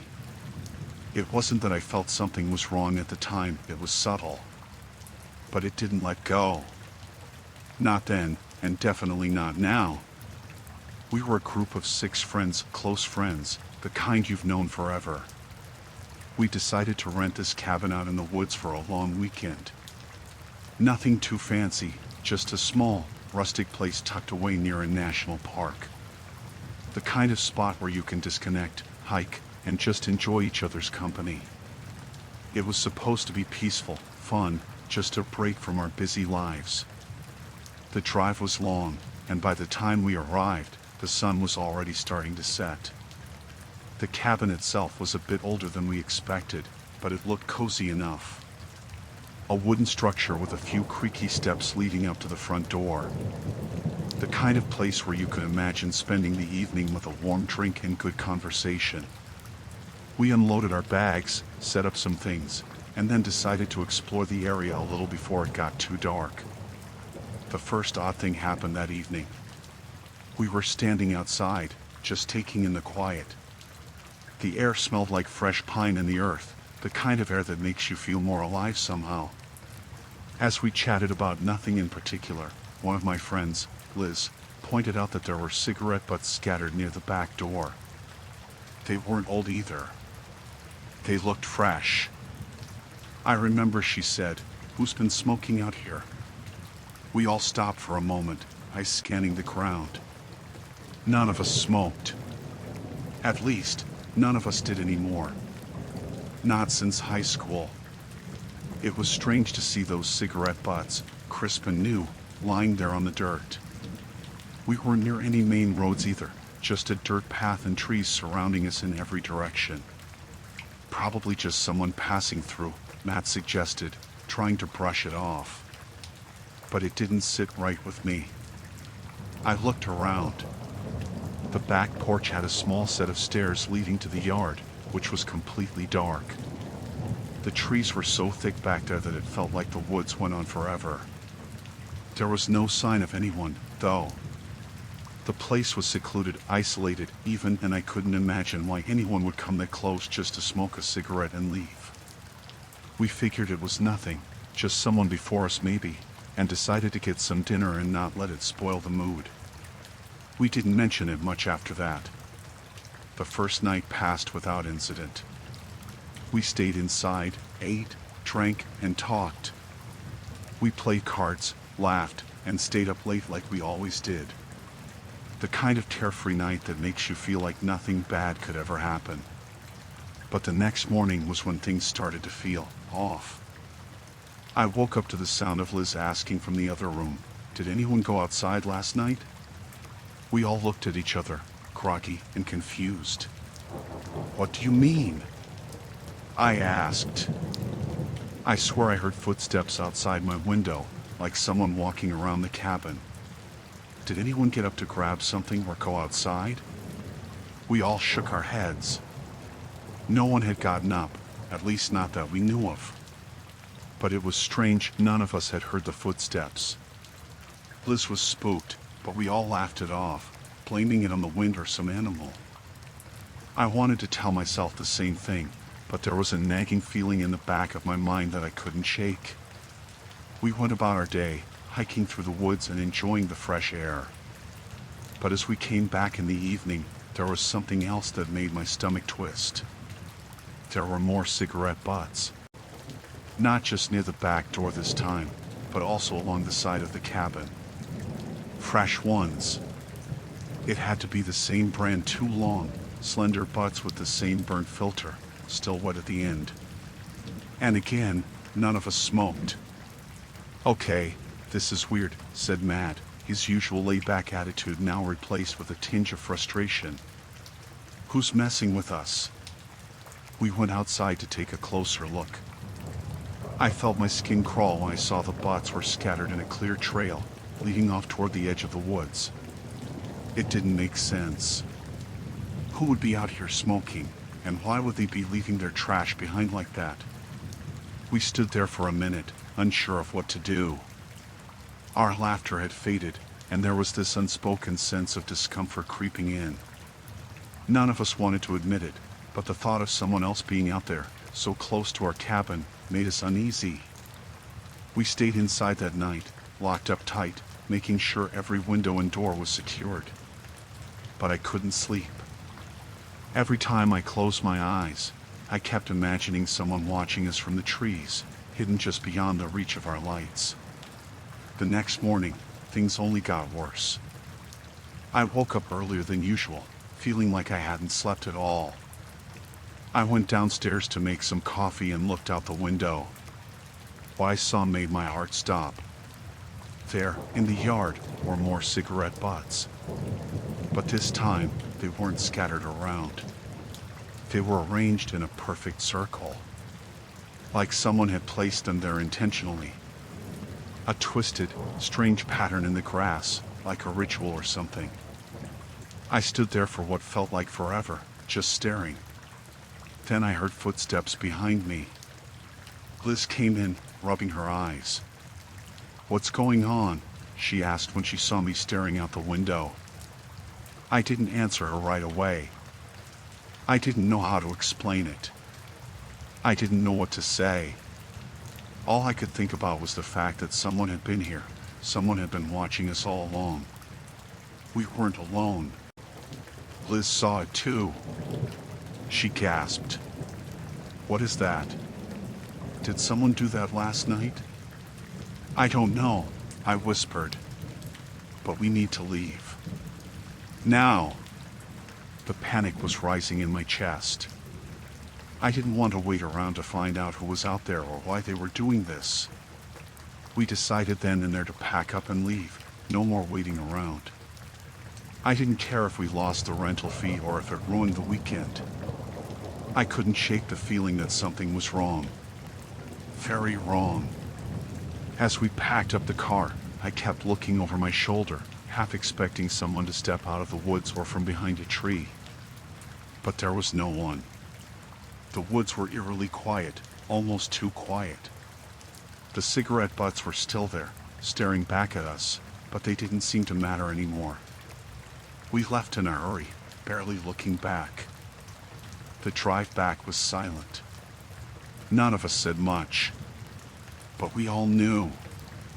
The tension was palpable. None of us had been comfortable since the first night, and I don't think any of us would ever feel the same about that cabin.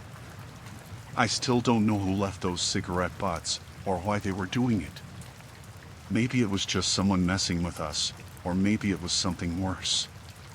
All I know is, I've never been back to that cabin. And I never will. Something about it felt wrong. Something about it still haunts me. Even now, when I close my eyes, I can still picture the butts scattered on the ground, like a sign. A warning. And I can't shake the feeling that someone who wasn't part of our group was there the whole time, watching us from the shadows.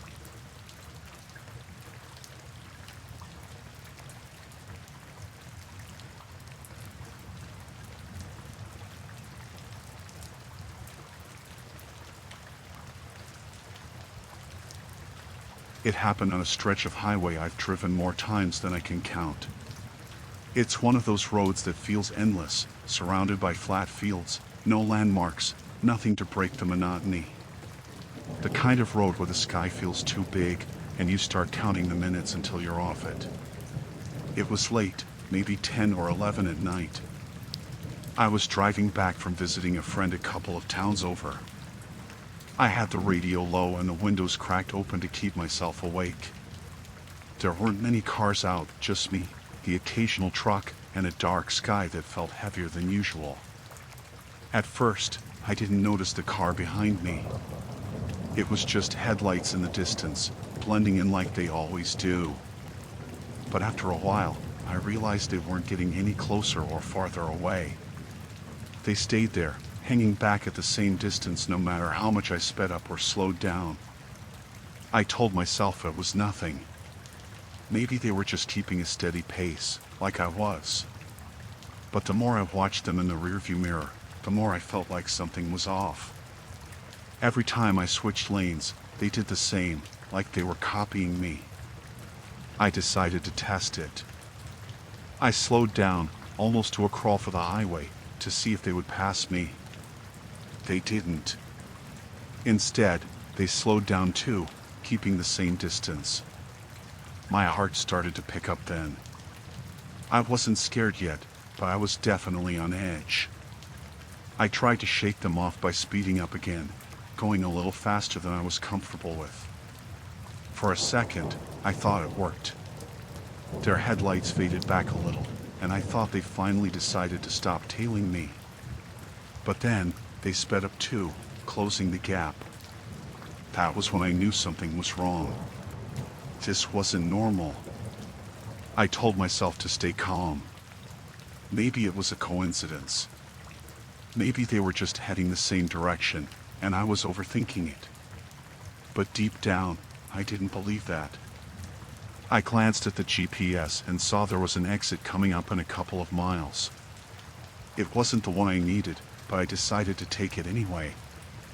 If they followed me, I'd know for sure. The exit was one of those lonely off-ramps that dumps you onto a smaller road surrounded by nothing but darkness. As I took the turn, I kept glancing in the rearview mirror, hoping to see them continue down the highway. They didn't. The car followed me, turning onto the same road. That was when the fear really hit me. My hands felt slick on the steering wheel, and my chest was tight. I didn't know what they wanted, but I knew it wasn't good. The smaller road was even emptier than the highway. No streetlights, no cars, just a faint glow of my headlights and theirs. I thought about pulling over to let them pass, but something about the way they were driving made me think that wasn't a good idea. I kept going, trying to stay calm and think straight. The car behind me started getting closer, their headlights brighter in my mirror. I could feel the tension in my shoulders, my whole body bracing for something. Then, out of nowhere, they sped up and swerved into the next lane, coming up beside me. I glanced over and saw a man in the driver's seat. I couldn't make out much, just a shadowy figure with one hand on the wheel, staring straight ahead. He didn't look at me, but the way his car drifted closer to mine felt deliberate. He was trying to push me off the road. Panic set in. I gripped the wheel tighter, trying to keep my car steady as he kept edging closer. I honked my horn, hoping it would scare him off or at least make him back off. It didn't. He stayed right there, his car inches from mine, forcing me toward the shoulder. I tried to speed up, but he matched my pace. I couldn't go any faster without losing control. My car started to drift toward the gravel at the side of the road, and I felt the tires start to slip. I swerved back into the lane, barely missing him, and he fell back for a moment. I thought maybe he'd given up, but then he was right there again, this time coming up behind me. His headlights filled my mirrors, blinding me, and I could feel my pulse pounding in my ears. I didn't know what to do. There were no other cars around, no gas stations or stores, nothing but darkness and an endless road. I kept driving, hoping to see some kind of sign or turnoff where I could get away. Then I saw a narrow side road coming up on the left. It wasn't marked, just a gap in the trees that looked like it might go somewhere. I didn't have a plan, but I took it.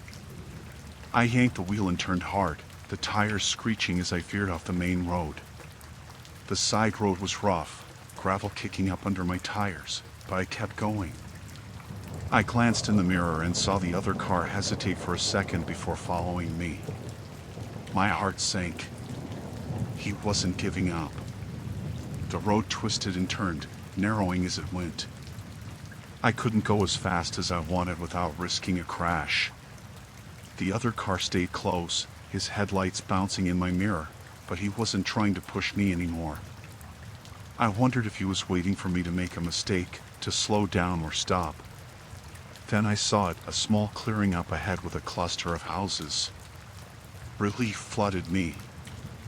I didn't care whose house it was, I just needed to get to where someone could see me. I gunned the engine and pulled into the driveway of the first house I saw, slamming the brakes and throwing the car into park. The other car stopped at the edge of the clearing, just sitting there with its headlights on. I jumped out of my car and ran to the front door of the house, banging on it and yelling for help. It felt like an eternity before someone answered. An older man opened the door, looking confused and alarmed. I barely managed to get the words out, telling him someone was following me, trying to run me off the road. He stepped outside and looked toward the driveway, but the car was gone. I stood there, shaking and trying to catch my breath, while he called the police. They came and took my statement, but there wasn't much they could do.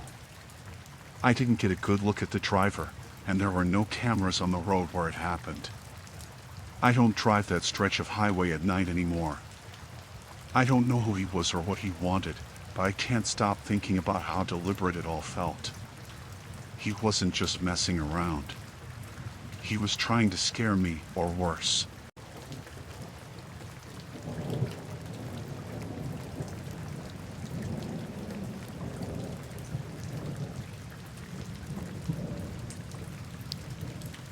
It started on a Friday night. I just finished dinner at a small cafe downtown and was walking back to my car when someone brushed past me hard enough to knock my purse from my shoulder. I didn't think much of it at first, just someone in a hurry. But when I bent down to grab it, it wasn't there. The person who'd bumped me was already disappearing around the corner, and I realized they had it. My heart sank. My whole life was in that bag: wallet, keys, phone. I ran after them, but by the time I turned the corner, they were gone. I flagged down a nearby police officer and explained what had happened. He said they'd file a report but didn't sound optimistic about giving it back. I drove home feeling shaken. I canceled my credit cards, locked my phone remotely, and changed some passwords from my laptop. I thought that was the end of it. Annoying, yes, but manageable. I didn't even bother to tell my family. It wasn't worth the stress. The next morning, my mom called. Her voice was tight, like she'd been crying. She asked if I was okay. I told her I was fine, and she sounded surprised. She said she'd gotten a text from me the night before saying I was in trouble and needed money. My stomach turned over. I hadn't sent anything like that. I checked my accounts immediately. Someone had managed to get into my email. There were drafts of messages I hadn't written and emails forwarded to addresses I didn't recognize. They'd sent messages to my friends and family asking for help, claiming I'd been in an accident and needed cash urgently. Some of them had even responded. I called the bank and froze everything, but it wasn't fast enough. A few transactions had already gone through online shopping, money transfers. I spent hours on the phone trying to clean up the mess. By the time I finished, it was late afternoon, and I was exhausted. That night, things got worse. Around midnight, I got a text from my sister. It was strange because she rarely messaged me so late. She asked if I was okay and said she was outside.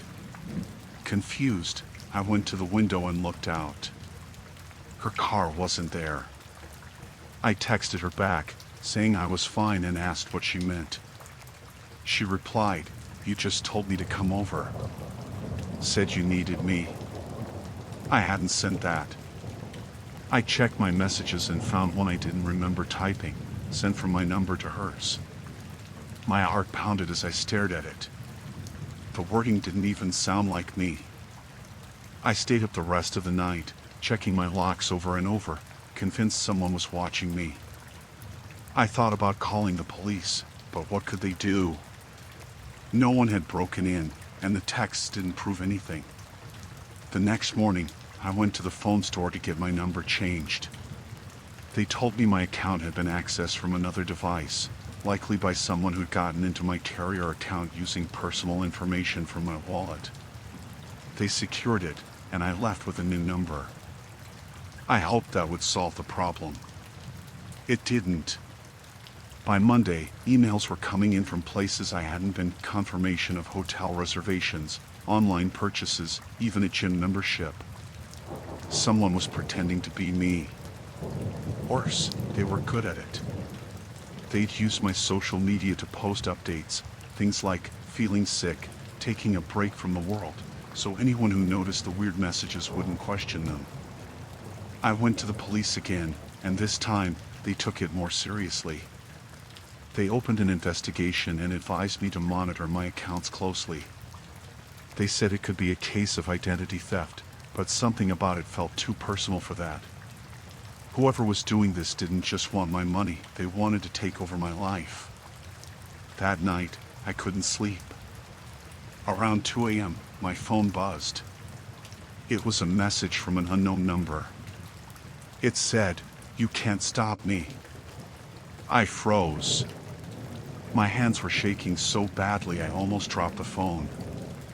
I didn't know what to do. I wanted to block the number, but I didn't. Instead, I replied, "Who's this?" The response came instantly, "You." I didn't sleep at all after that. I called the police in the morning and showed them the texts. They said they'd trace the number and see what they could find. They told me to keep my doors locked and not to go anywhere alone. That evening, I noticed my front door lock looked different. Scratched, like someone had tried to force it. I checked all the windows, and one of them was slightly open. I didn't remember leaving it that way. I stayed at a friend's house that night. The next day, I got another text. It was a picture of me, taken from outside my house. My hands were in the sink, washing dishes. I hadn't even known anyone was there. The message said, "I'm always watching." That was the last straw. I went back to the police, and this time, they sent someone to my house. They found a camera hidden in my living room, a small, black device tucked between books on a shelf. I felt sick. I hadn't noticed it, hadn't even thought to look. The officers told me to pack a bag and stay somewhere else while they investigated. I left that afternoon and went to my parents' house. For the first time, I told them everything. The police eventually traced the text to a prepaid phone purchased at a gas station across town. The camera had no fingerprints, and the email trail led nowhere. Whoever it was, they'd been careful. Too careful. I haven't been back to my house since. I'm staying with my parents for now, trying to put my life back together. The texts have stopped, but I still feel like someone's watching me. I don't know if they'll ever find the person who did this, and I'm not sure I want to know who it was.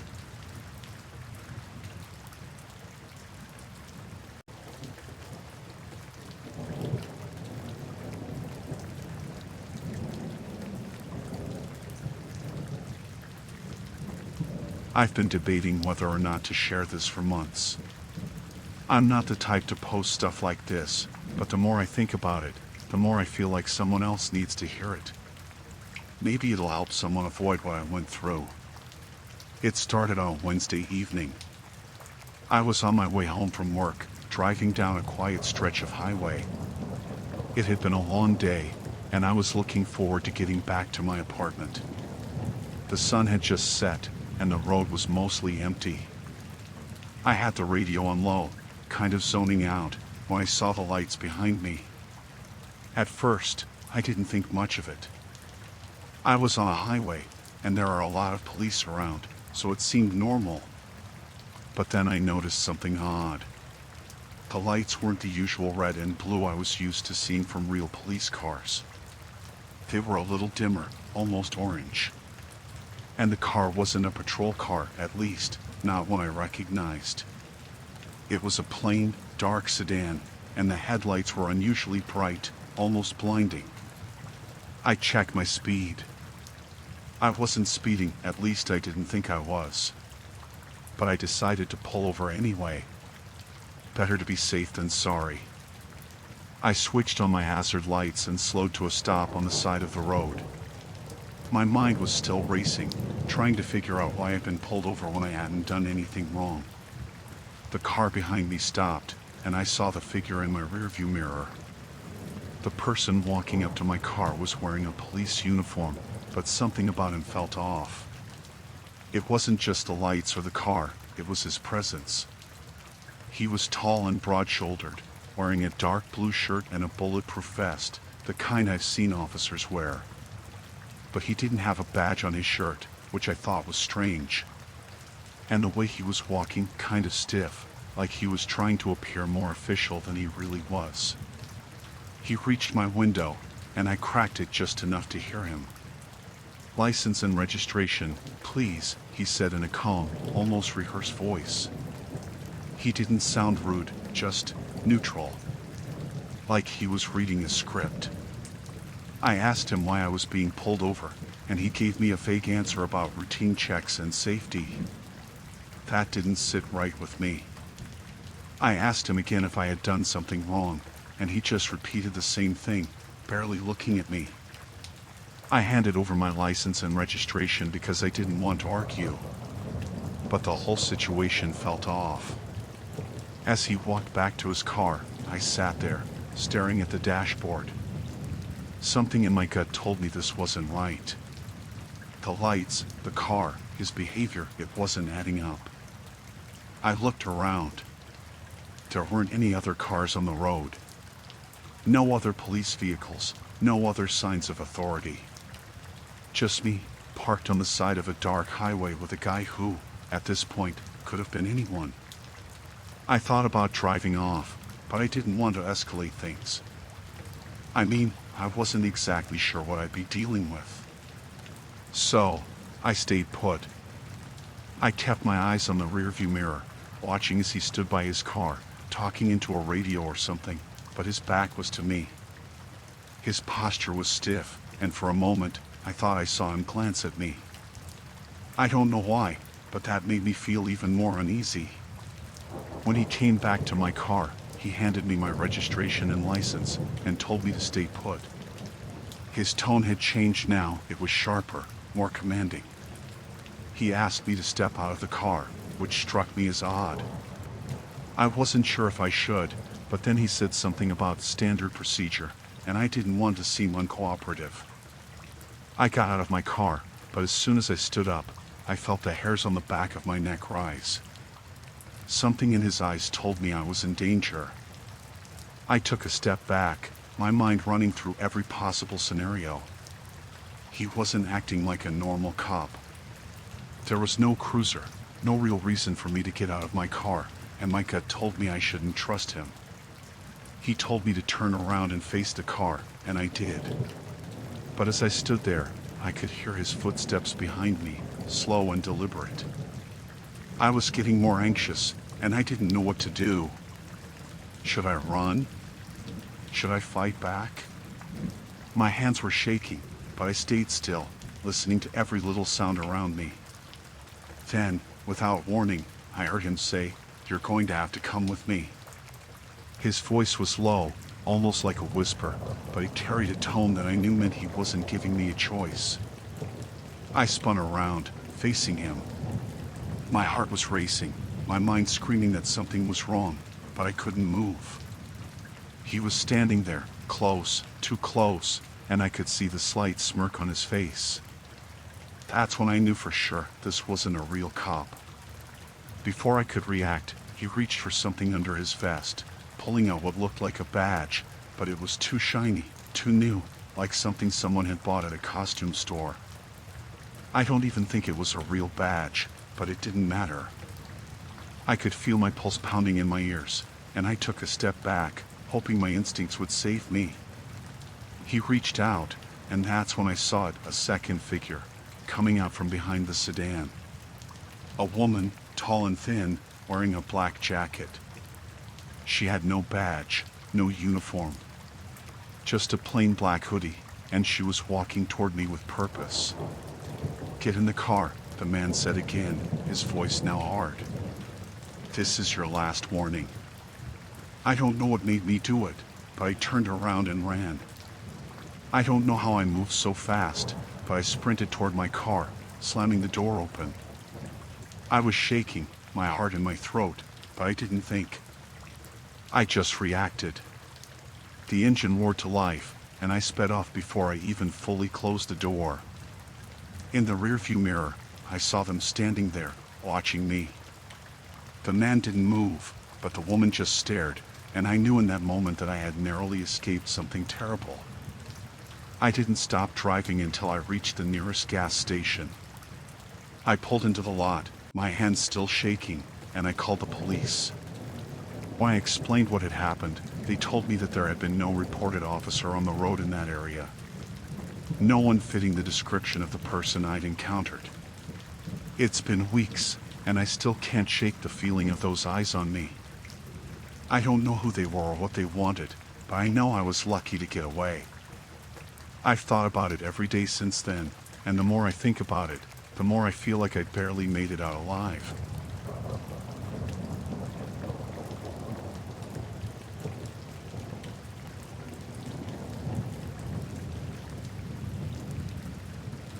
I don't even know where to begin. I've been trying to tell myself it was nothing, just some weird misunderstanding, but I can't shake it. Not after what happened. It started out so normal. We were camping, just the two of us, my girlfriend, Emma, and me. We had picked out a spot deep in the woods, far away from the crowds. We wanted peace, quiet, and the chance to disconnect from everything for a few days. The first day went well. We set up our tent by a small creek, started a fire, and just relaxed. It was a beautiful spot, nothing out of the ordinary. No strange feelings, no weird vibes. Just the two of us talking and laughing, enjoying the evening. It wasn't until the second night that things got strange. It started with them. A group of campers. We hadn't seen them before, but around dusk, they appeared by the fire. They seemed friendly enough, two guys and a woman walking along the trail not far from our site. At first, we barely noticed them, but one of them called out, asking if we wanted to join them for a drink. We had nothing planned for the evening, so we figured, why not? We walked over to their camp, and they were sitting around a fire, the flames casting long shadows in the trees. They had a couple of beers, a bottle of whiskey, and a few snacks. It seemed normal enough. We introduced ourselves, and they were nice. Not overly friendly, but polite. We all started talking, mostly about where we were from and how we ended up here. I'll admit, the conversation was a little awkward at first, but after a few drinks, it loosened up. It was just casual chatter at first, nothing strange.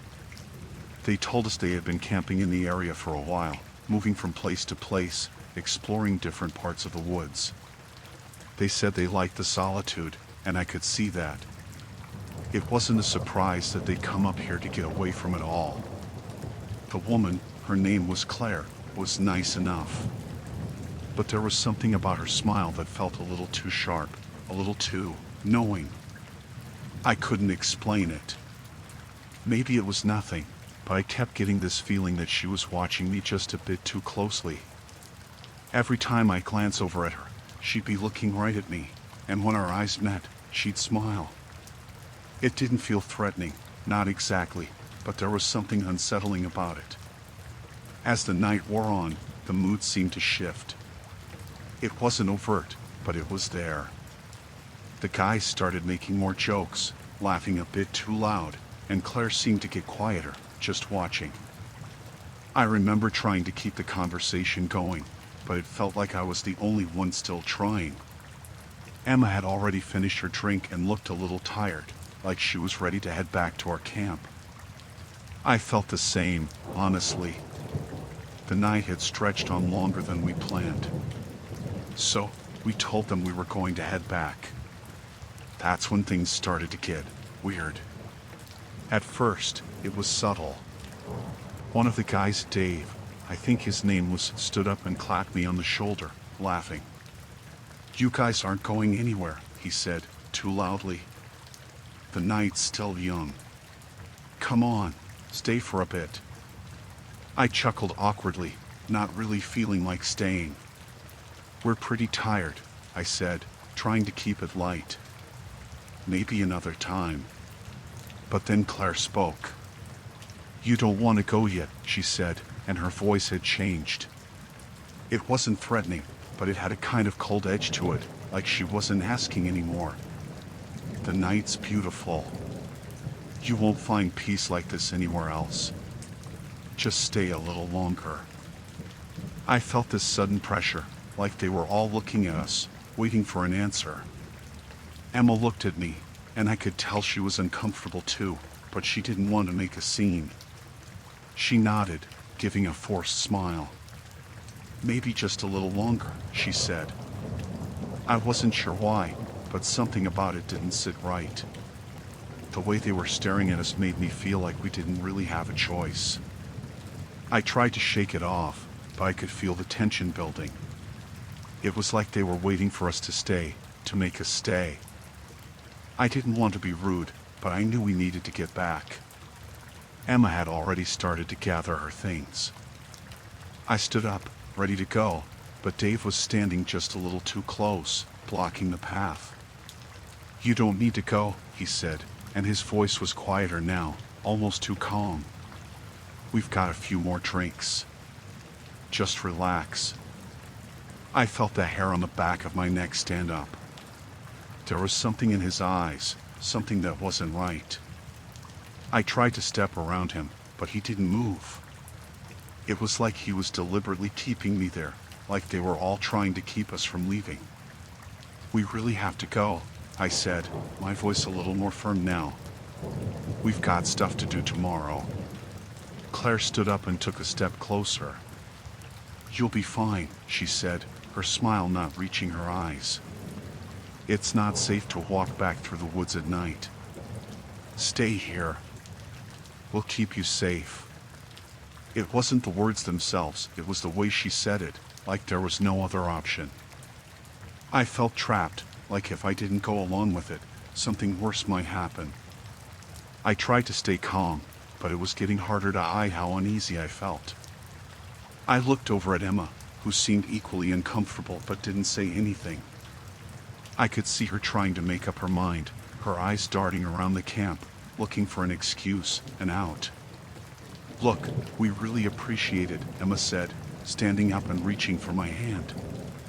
"But we're just going to go back. It's getting late." There was a long pause. I could feel their eyes on us, like they were waiting for us to say the right thing. Then, suddenly, Dave stepped aside, giving us just enough space to walk by.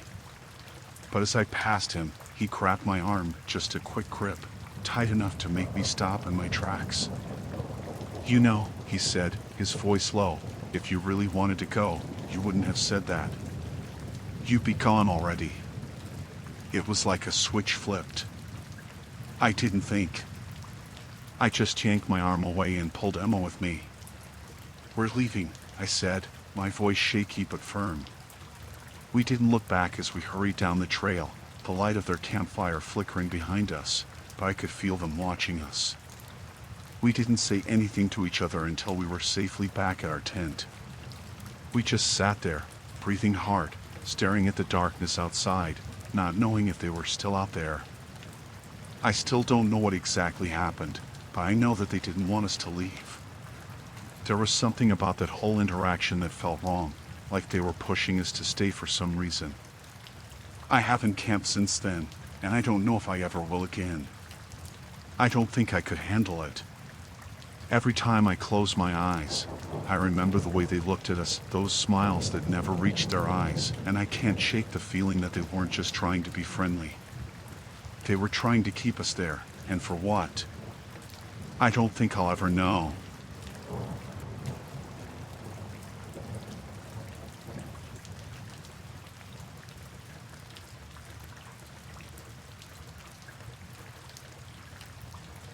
It was supposed to be a normal evening. I had just gotten off work, the rain was coming down heavy, and I was in a rush to get home. I don't even remember why, but I needed to get out of there quickly. I had parked at the bottom of a steep hill in the city, right near an old apartment building with this narrow, slippery staircase leading up to the street. The kind of staircase you walk down when you're rushing, hoping not to slip and fall. I wasn't paying enough attention, honestly. My mind was all over the place, thinking about work, about the drive home, about what I still had to do. It was dark, the street lamps were flickering in the rain, and I couldn't even see clearly. I stepped onto the first stair, and that's when I felt the slickness beneath my foot. Before I knew it, my foot shot out from under me. I tried to catch myself, but the next thing I knew, I was tumbling down the rest of the stairs. My body hit every step like a sack of potatoes. I heard the sickening thud of my head hitting the stone, the way it bounced off the wet steps. My arms and legs felt like they were made of rubber, and I was too disoriented to make sense of what was happening. I think I lost consciousness for a second. I remember seeing flashes of light and hearing distant noises before everything went black. When I came to, I was lying on my back, soaked from head to toe, the cold rain splashing in my face. I could barely move. My whole body felt like it had been hit by a truck. The taste of blood was in my mouth, and I couldn't remember where I was or how long I'd been out. My head was pounding. Slowly, I blinked a few times, trying to focus. That's when I noticed them. There were people standing around me, looking down at me. I tried to lift my head, but my neck was stiff, and I could barely keep my eyes open. They weren't rushing to help me. They weren't even concerned about the fact that I had just fallen down the stairs and might be seriously hurt. They just stared at me. The first thing I noticed was the guy closest to me. He was wearing a rain-soaked jacket, his hood pulled up over his head. His face was partially hidden, but I could see his eyes were darting around nervously, like he was expecting something or someone to show up. There were two others standing behind him, one tall and thin, the other short with a thick coat. Neither of them said anything, but they were watching me intently. The guy closest to me kneeled down. "Hey, you all right?" His voice wasn't kind. It wasn't concerned. It was flat, almost bored. I tried to speak, but my mouth felt numb, like I was drunk. I couldn't make a sound. I just lay there, unable to move, feeling the cold rain against my skin and the pain in my head. The guy didn't seem to care. He reached into my pocket without warning, and before I could even react, he pulled out my wallet. I tried to sit up. My body screamed at me to stop, but I pushed through the pain, my head spinning, trying to focus on what was happening. "Hey," I managed to croak, "give it back." The guy didn't even look up at me. He opened my wallet and started flipping through it. I could barely see, but I noticed my credit cards, my ID, everything. My breath was shallow. I knew something wasn't right. These people weren't here to help me. They didn't care about the fact that I had just fallen down a flight of stairs in the rain. They cared about my wallet. "Hey," I said, "give it back," I repeated, my voice shaking with anger and fear. My fingers were still stiff, but I managed to move one hand, weakly reaching out to grab my wallet. The tall guy behind him, who hadn't spoken a word until then, stepped forward. He had a sharp look in his eyes, and his face was completely expressionless. He reached out, pushing my hand away with a little more force than I expected. "Stay down," he said, his voice cold. I tried to protest, but my head throbbed, and the world spun around me. Everything felt distant, like I wasn't even in my own body. I just kept watching them, struggling to make sense of what was happening. They weren't trying to help. They weren't trying to call for an ambulance or ask if I was okay. They were just waiting, watching me suffer. The guy with my wallet, who had been rifling through it, suddenly pulled out my cash. I could barely keep my eyes open, but I saw him slide the bills into his jacket pocket with a sly grin on his face. Then, he dropped the wallet back onto my chest like it was nothing. "You should have been more careful," he said, his voice dripping with sarcasm. "Not a good idea to be out here all alone in the rain, huh?" I couldn't believe what was happening. I tried to push myself up, but I was still too disoriented. My arms were shaking. I wanted to fight back, but my body wasn't working right. My legs felt like they were made of stone. All I could do was watch them. The tall guy crouched next to me, looking down at me with a strange expression. I couldn't tell if he was amused or annoyed. "You should just stay still," he said, his voice low. "Don't make this harder than it has to be." The short guy, who had been standing quietly until then, started moving around, like he was looking for something. He went through my car, checking the doors, peering inside like he was searching for more things to steal. The rain was coming down harder now, but these guys didn't seem to care at all. I was terrified, feeling helpless and trapped. There were 3 of them, and I was alone on this dark, rainy street, barely able to move. I couldn't think straight, but I knew I had to get away, somehow. I had to make it stop. I started shouting, my voice cracking. "Call the police." I screamed, but it came out as barely a whisper. They just looked at each other, like they were deciding what to do with me next. My heart raced, and panic began to set in. Finally, the guy who had been rummaging through my stuff stood up. He took one last look at me before stepping back, pulling something out of his pocket. I couldn't make out what it was at first, but when I saw the glint of a knife, my stomach turned. I didn't know if he was going to use it on me or just threaten me, but I didn't want to find out. I heard the man mutter something, but it was lost in the roar of the rain. I couldn't stay there. I had to get up. I had to move. Using every ounce of strength I had left, I pushed myself off the wet ground. My legs were still weak, but I stumbled, managing to get to my feet. They watched me, but none of them moved. I could hear my heart pounding in my ears. I backed up, slowly, toward my car. They didn't stop me. I fumbled for my keys, my hand shaking as I unlocked the door and threw myself inside. I slammed the door shut, my hands still trembling, and I sped off without looking back.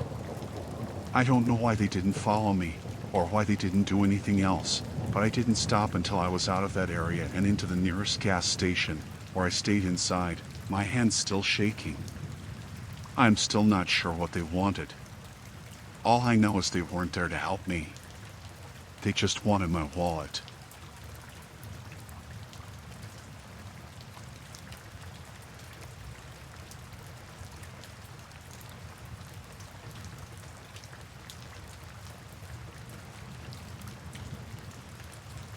It started like any other evening. I had just finished a long shift at work, and all I wanted was to get home, unwind, and forget about the day. The drive wasn't anything special, just the usual route I always took, nothing too long or complicated. I remember the road being a bit darker than usual, since it had been raining earlier, but the highway was clear. I was almost out of the city, just a few miles from home when it happened. I was cruising along in the right lane, just minding my own business, when I saw the headlights of a truck in my rearview mirror. It wasn't unusual to see big rigs at that time of day, but this one was tailing me way too closely. I figured the driver must have been in a hurry or something, so I switched to the left lane to let them pass. But instead of passing, the truck just stayed there. I tried to shake it off and focus back on the road, but the truck wasn't backing off. Suddenly, it swerved toward me. I don't know if it was the rain or if the driver just wasn't paying attention, but the next thing I knew, I had to jerk the wheel hard to avoid being sideswiped. My heart slammed in my chest as I veered to the shoulder of the road, barely missing the truck by inches. I could feel my hands shaking on the wheel. I don't even know how I managed to get the car back under control. I just kept driving, my mind racing. It wasn't until I looked in my rear view again that I saw the truck pull back into its lane. It hadn't stopped. It didn't even slow down. It just went on like nothing had happened. For a moment, I couldn't breathe. It felt like my body was still stuck in the moment of almost colliding. I kept checking the rear view, but the truck had disappeared. I kept my speed steady the rest of the way home, making sure I didn't look like I was being followed. The next morning, I didn't think much of it. I figured the whole thing was just a weird, close call accident. I told myself it was over. But then things started to get odd. The truck appeared again. I was getting out of my car at work when I saw it parked across the street. I didn't recognize the driver, but I recognized the truck, big, rusty, with a faded logo on the side. It wasn't the same truck I had almost collided with the night before, but it looked so close that it made my stomach tighten. My breath hitched. I tried to shake it off as just coincidence. There are tons of trucks that look the same, right? It didn't make sense to overthink it. But as I walked into the building, I kept looking over my shoulder, half expecting the truck to start moving. It didn't. But I couldn't shake the feeling that I was being watched. The day dragged on. I tried to focus, but I kept thinking about the truck. It was almost like my mind wouldn't let it go. The whole time I was in the office, I couldn't stop checking the windows, expecting to see it parked out there again. When I left for lunch, the truck was gone. I took a deep breath, thinking maybe it really was just a coincidence after all. That night, I got home late again. The rain had come back, and the road was slick. I pulled into my driveway, and then I froze. The truck. It was parked at the end of my street, right where the road meets the main highway. I could barely make out the shape through the rain, but there was no mistaking it. It was the same truck. Same faded logo. Same rust spots. The truck that had nearly sideswiped me the night before. I didn't even want to think about it. I tried to tell myself I was overreacting. Maybe it was just a truck that happened to be in my neighborhood. But deep down, I knew. This was too much of a coincidence. I stayed inside that night, didn't even go out for a walk. I kept my blinds closed and didn't leave until the next morning. The next few days were the same. Every time I went out, I saw the truck always parked somewhere near where I was, always staying just far enough away to not seem suspicious, but close enough to make me uncomfortable. One morning, it was parked outside my workplace again. Another day, I saw it at a gas station when I stopped to fill up. The worst part was that I never saw the driver. Just the truck. Every time I tried to look for the person inside, there was nothing. The windows were too tinted, and the truck was always empty when I glanced in. But it was always there. I started making different routes to work, hoping to avoid it, but it didn't matter. Every time I turned a corner or stopped somewhere, the truck would appear. It was as if someone was tracking me, keeping tabs on my every move. I couldn't get away from it. I started feeling paranoid. I'd get into my car and check the rearview mirror, expecting to see the truck right behind me. Sometimes I'd drive in circles, just to make sure I wasn't being followed. I couldn't take it anymore.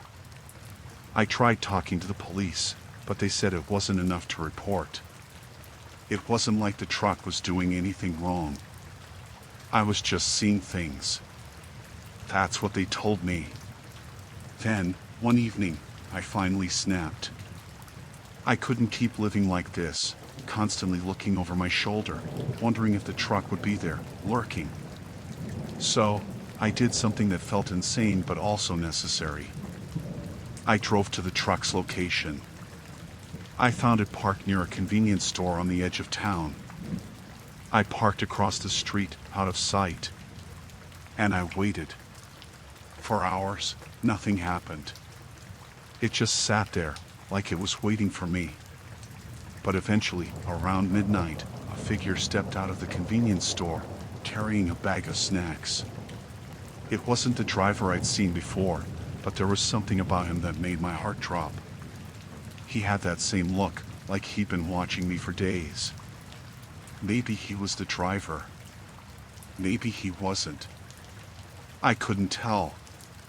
But as he got closer to the truck, I saw something else. Another man. A second person hidden in the shadows, watching me. I didn't wait around to find out what happened next. I turned my car around and sped home, not even caring about the lights or the speed. I got inside and locked the door behind me, my heart pounding. The truck never showed up after that night. I don't know if it was a coincidence or if they finally got tired of watching me, but I never saw it again. It was over. But I still think about it. I don't know who those people were or why they were following me, but I hope I never find out.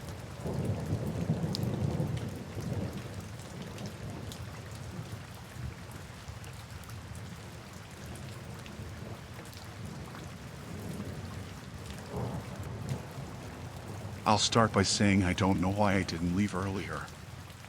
I should have.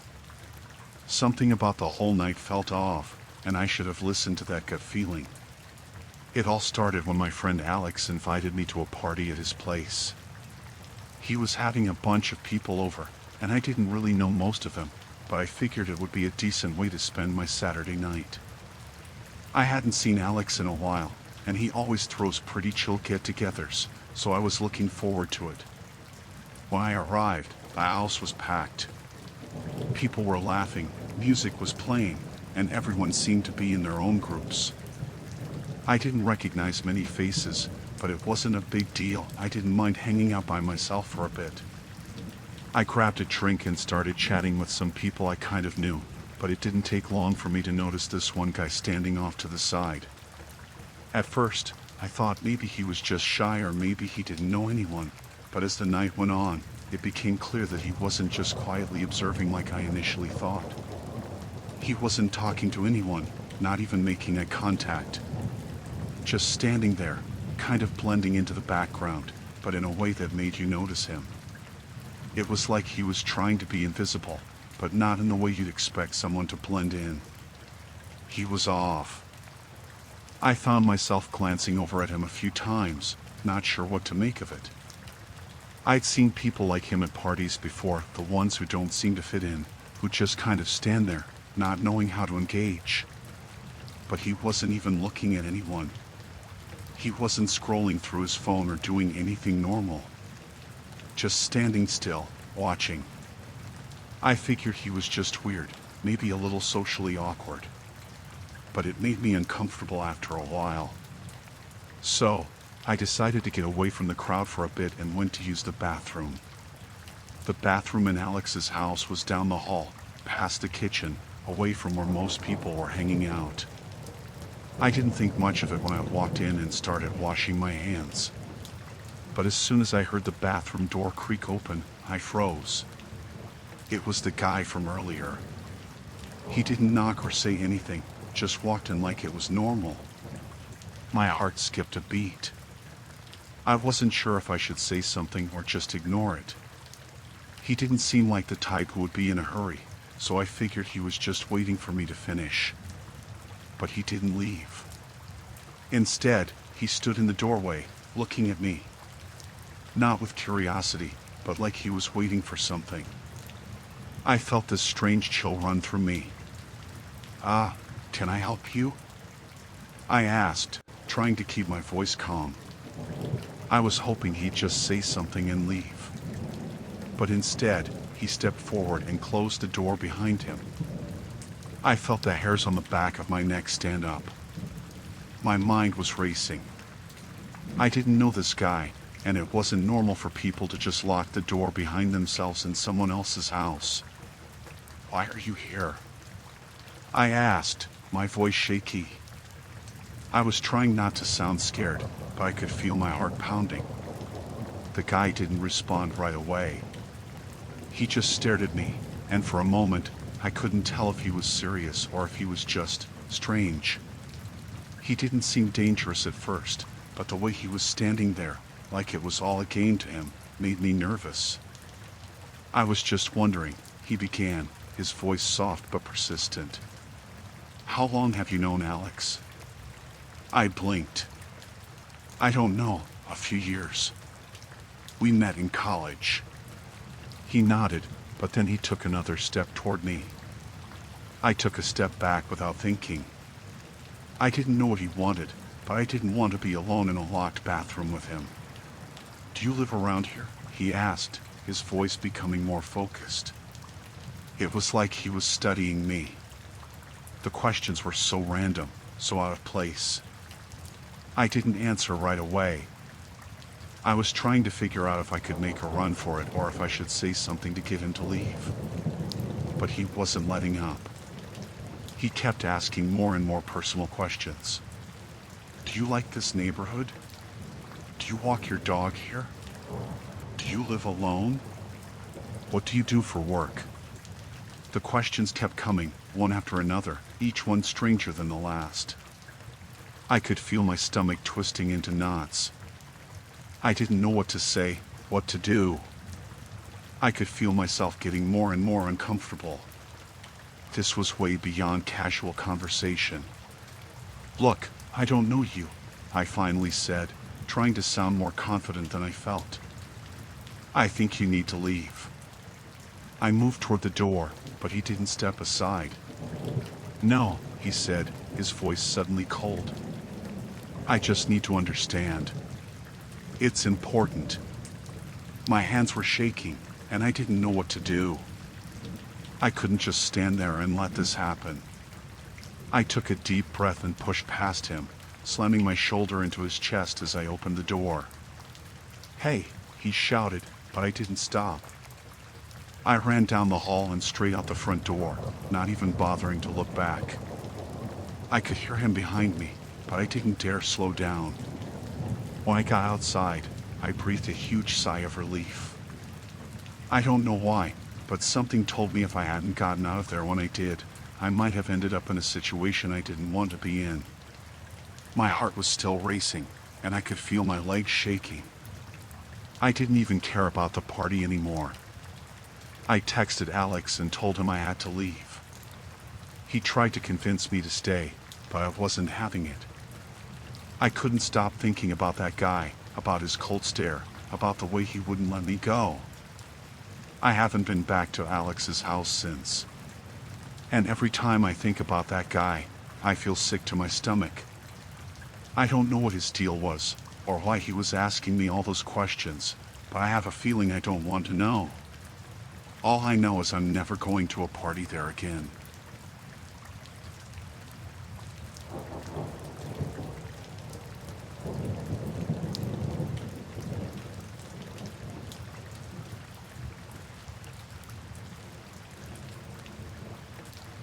I had never been a fan of street performances, but a friend of mine convinced me to go to one.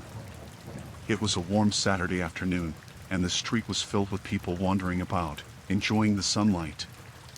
A man was performing near the park, juggling and doing tricks that seemed to draw a crowd. I didn't expect much, just figured I'd stop by for a few minutes to kill time, maybe grab a coffee afterward. I leaned against a nearby wall, watching him for a bit. His performance was impressive, he was good with his tricks, and the crowd seemed entertained. But there was something about him that caught my attention. It wasn't just the way he moved or how skilled he was at juggling, it was the way he kept making eye contact with me.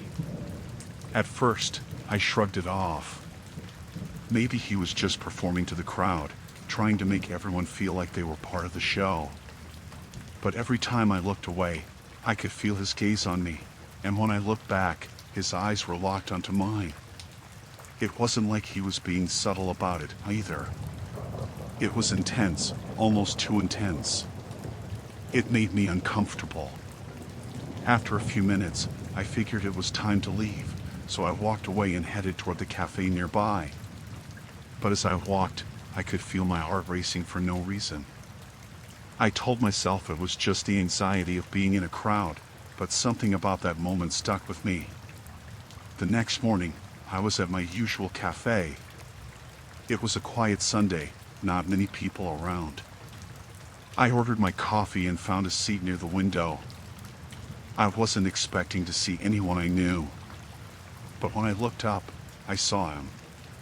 The same man from the street performance was sitting at a table near the back.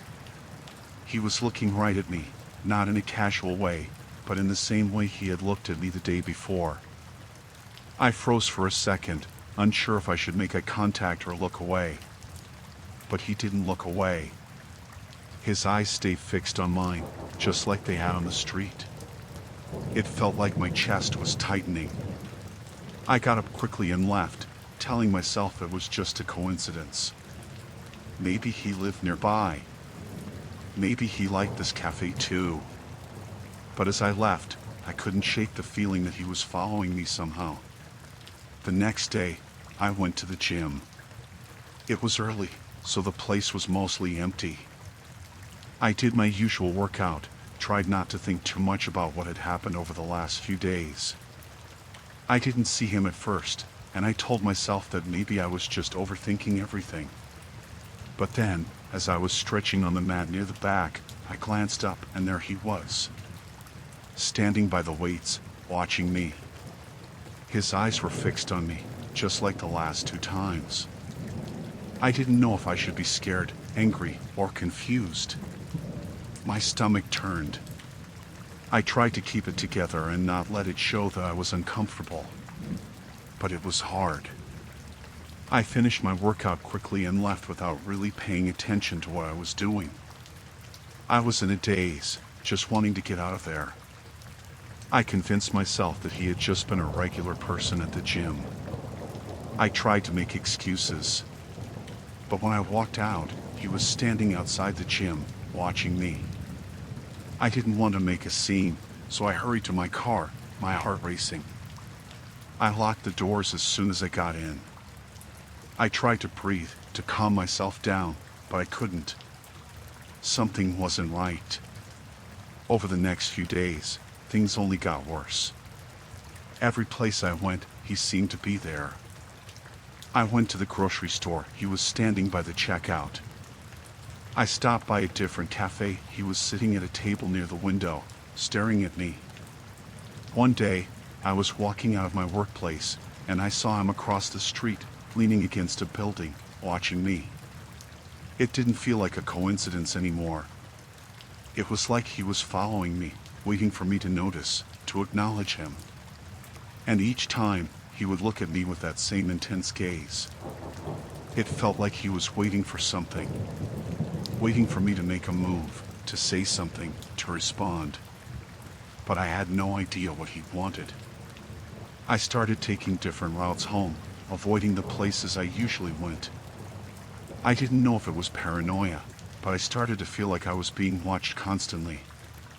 Every shadow, every stranger's glance felt like it could be him.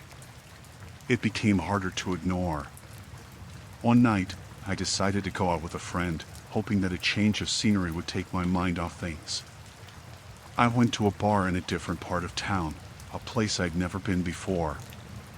It was busy, but I figured the crowd would make me feel safer. I wanted to forget the last few days, to just have a normal night. But as soon as I walked in, I froze. There he was, sitting at the bar, as if waiting for me. He turned and looked directly at me, that same intense gaze. My stomach dropped. I didn't know how he had found me, but there he was, like he had been there all along, like I was the one who was being followed, not the other way around. I couldn't handle it anymore. I told my friend I wasn't feeling well, and we left immediately. As we stepped outside, I turned to look down the street one last time. He was standing across the road, just standing there, staring at me. It was like he had been waiting for me to leave. I didn't know what to do. I didn't feel safe anymore. I started to think about moving, changing my routine completely, getting as far away from this man as I could. But I couldn't shake the feeling that he was always one step ahead of me. I don't know if he ever stopped following me, but after that night, I started avoiding going out at all. I didn't want to go to the places I used to visit, and even when I did go out, I felt like I was constantly looking over my shoulder.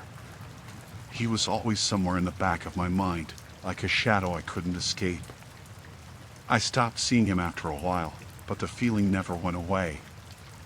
I don't know if he was just a strange man with too much time on his hands, or if he was something more, but I haven't been able to forget about him.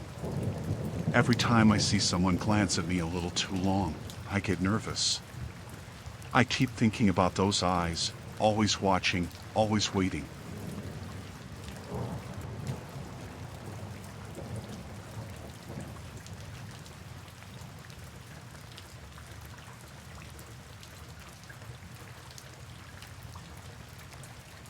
I wasn't sure what I was expecting when I checked into the hotel. It was a last-minute booking after a long day of travel, and honestly, I was just looking forward to getting some sleep. I'd been on the road for nearly 12 hours and my body was aching. So when I arrived at the hotel, I didn't really pay much attention to the details. I grabbed my room key and made my way up to the third floor, expecting to just crash and forget about the world for a few hours. The room was pretty standard for a mid-range hotel, nothing fancy, but it had everything I needed. A bed, a small desk, a TV that I wasn't going to use, and a bathroom that was far too small for my liking. But at that point, I didn't care. I was just glad to have a roof over my head for the night. I locked the door behind me, unpacked a few things, and threw myself on the bed. The hotel was quiet. Too quiet, if I'm being honest, but I didn't think much of it. It was late, and I figured most of the other guests were already asleep. I set my alarm for an early start the next day, and I pulled the covers up, sinking into the warmth of the bed. It didn't take long for me to fall asleep. I was exhausted, and the comfort of the hotel bed quickly lulled me into a deep, dreamless slumber. The first thing that woke me up was the sound of my door unlocking. At first, I thought I was imagining it. I blinked a few times, trying to shake off the remnants of sleep. But then, I heard it again, the unmistakable sound of a key turning in the lock, followed by a soft click. I froze, my heart pounding in my chest. I wasn't expecting anyone. I hadn't ordered room service, and I hadn't told anyone I was in town, so why would someone be unlocking my door at this hour? I listened, straining to hear any sounds, but everything was eerily quiet. I told myself it was probably just the hotel staff, maybe they were checking something, doing a routine check, or maybe it was a mistake. They could have been given the wrong room key by mistake. But that didn't explain why the door opened. I was too scared to move, but my curiosity pushed me to inch closer to the door. I could hear soft footsteps, almost hesitant. The door cracked open just a little more, and I could see the shadow of someone standing in the hallway. Then the door opened all the way. A man stood there, staring at me with wide eyes. He looked disoriented, like he'd just woken up himself.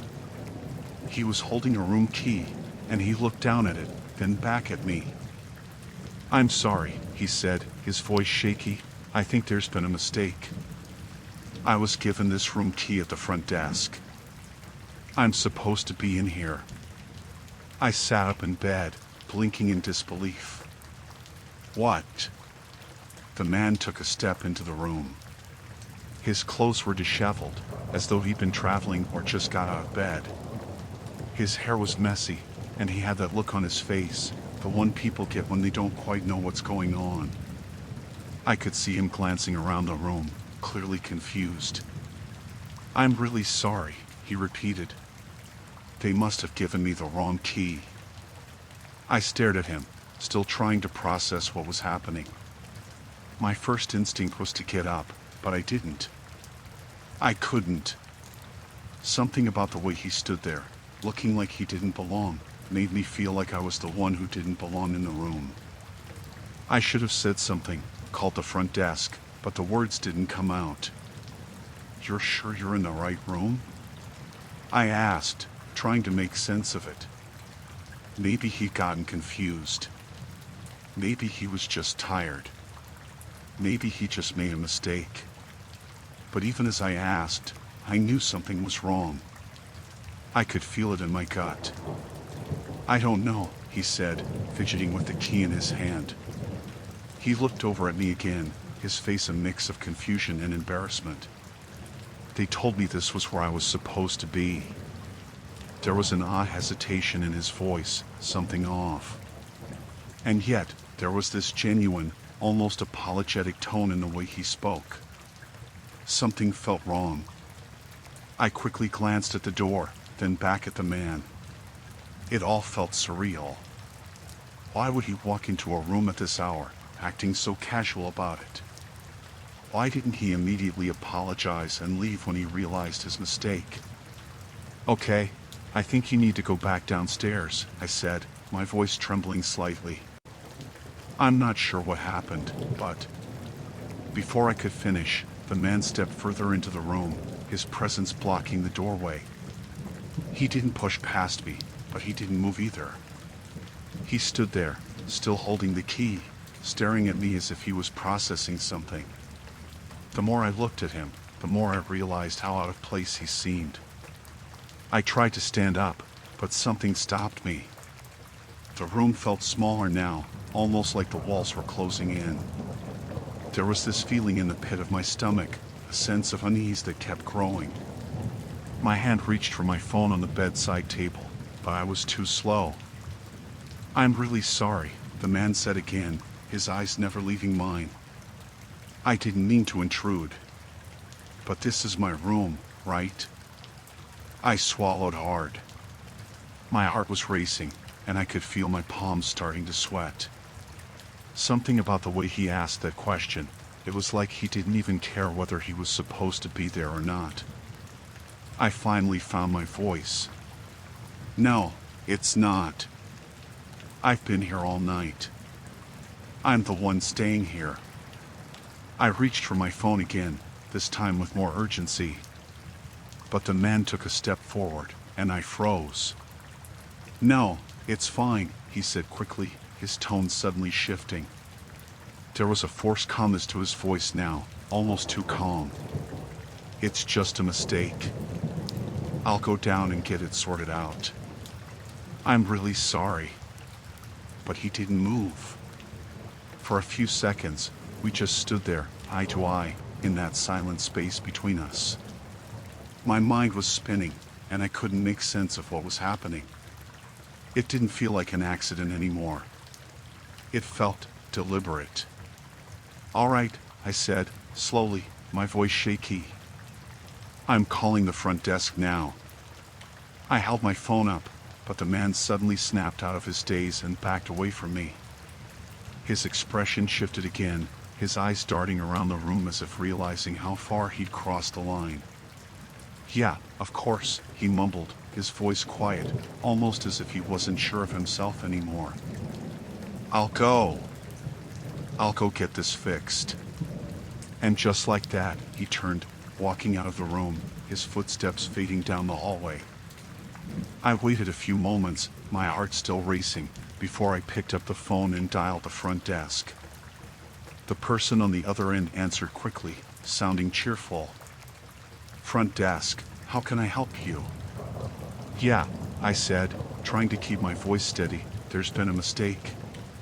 Someone just walked into my room with a key.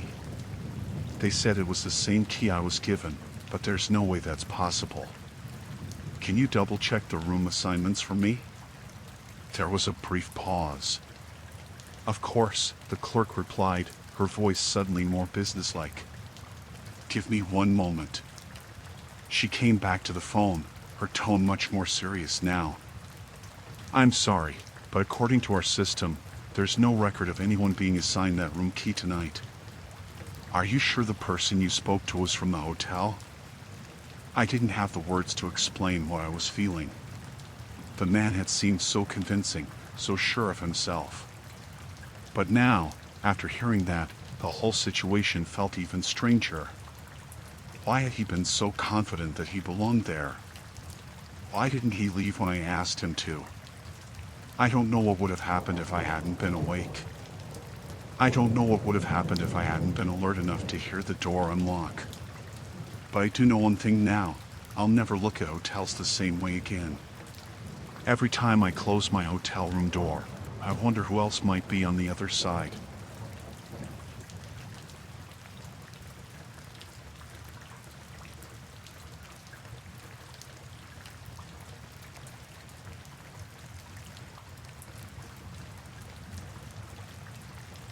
When I bought my house, I was excited but nervous. It was my first home, and I knew there'd be a lot to learn. The neighborhood seemed nice enough, quiet, mostly older folks, nothing that stood out in a bad way. It felt like a good place to start fresh. I had only been there a few days when my neighbor introduced himself. His name was Dan. He came over while I was trying to figure out how to use the lawnmower that the previous owners had left behind. He was in his late 50s, maybe early 60s, with a weathered face and a permanent smile. He carried a wrench in one hand, as if he had been in the middle of fixing something when he decided to come over. Looks like you're figuring things out, he said, nodding at the mower. Those older models can be tricky. I explained that it was my first time owning a house and that I wasn't great with tools. He offered to take a look at the mower, and within a few minutes, he had it running. I was grateful and thanked him more than once.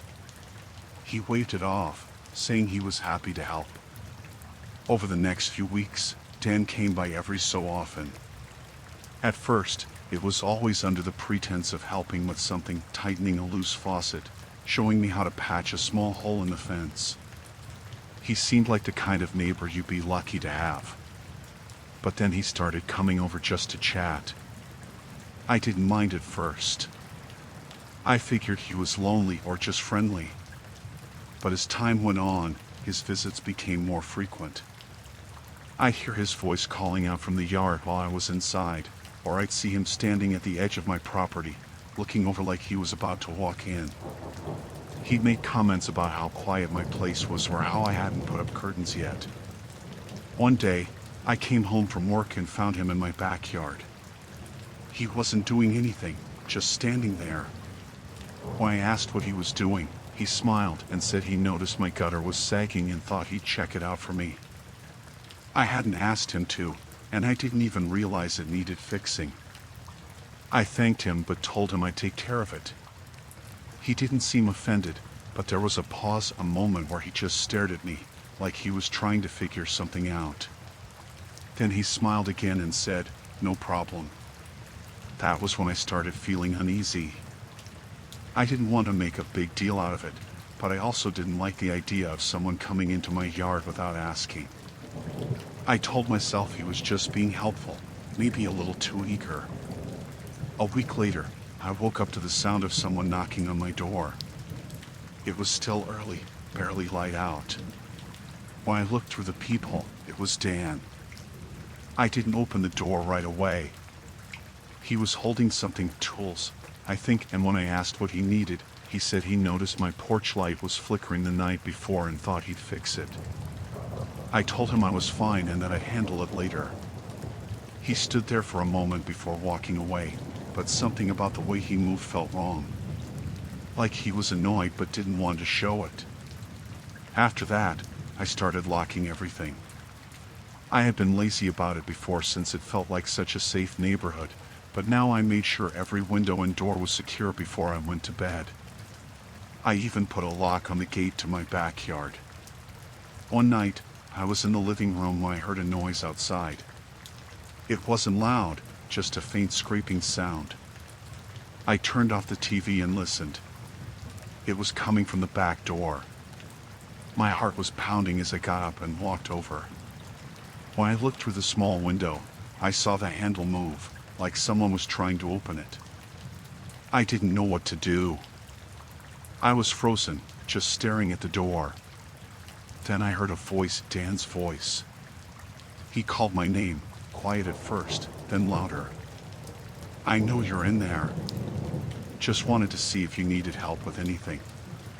I didn't answer. I backed away from the door and grabbed my phone, ready to call the police. But then he stopped. The handle stopped moving, and I heard his footsteps walking away.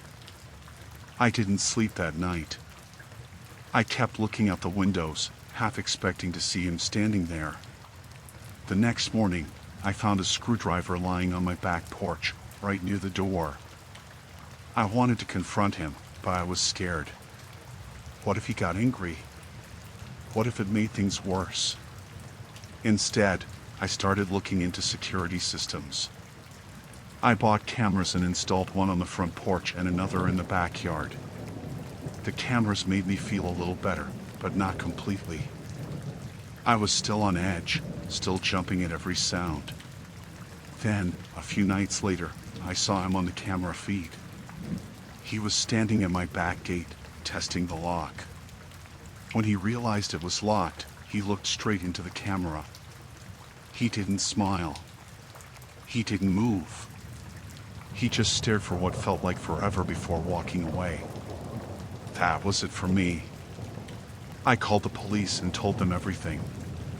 They came out and talked to him, but all he said was that he was trying to be helpful, that he didn't mean any harm. He promised to leave me alone, and for a while, he did. But I still see him sometimes. He stands at the edge of his property, watching me. He doesn't come over anymore, doesn't try to talk to me, but I can feel his eyes on me. I don't think he's forgotten. I don't think he ever will.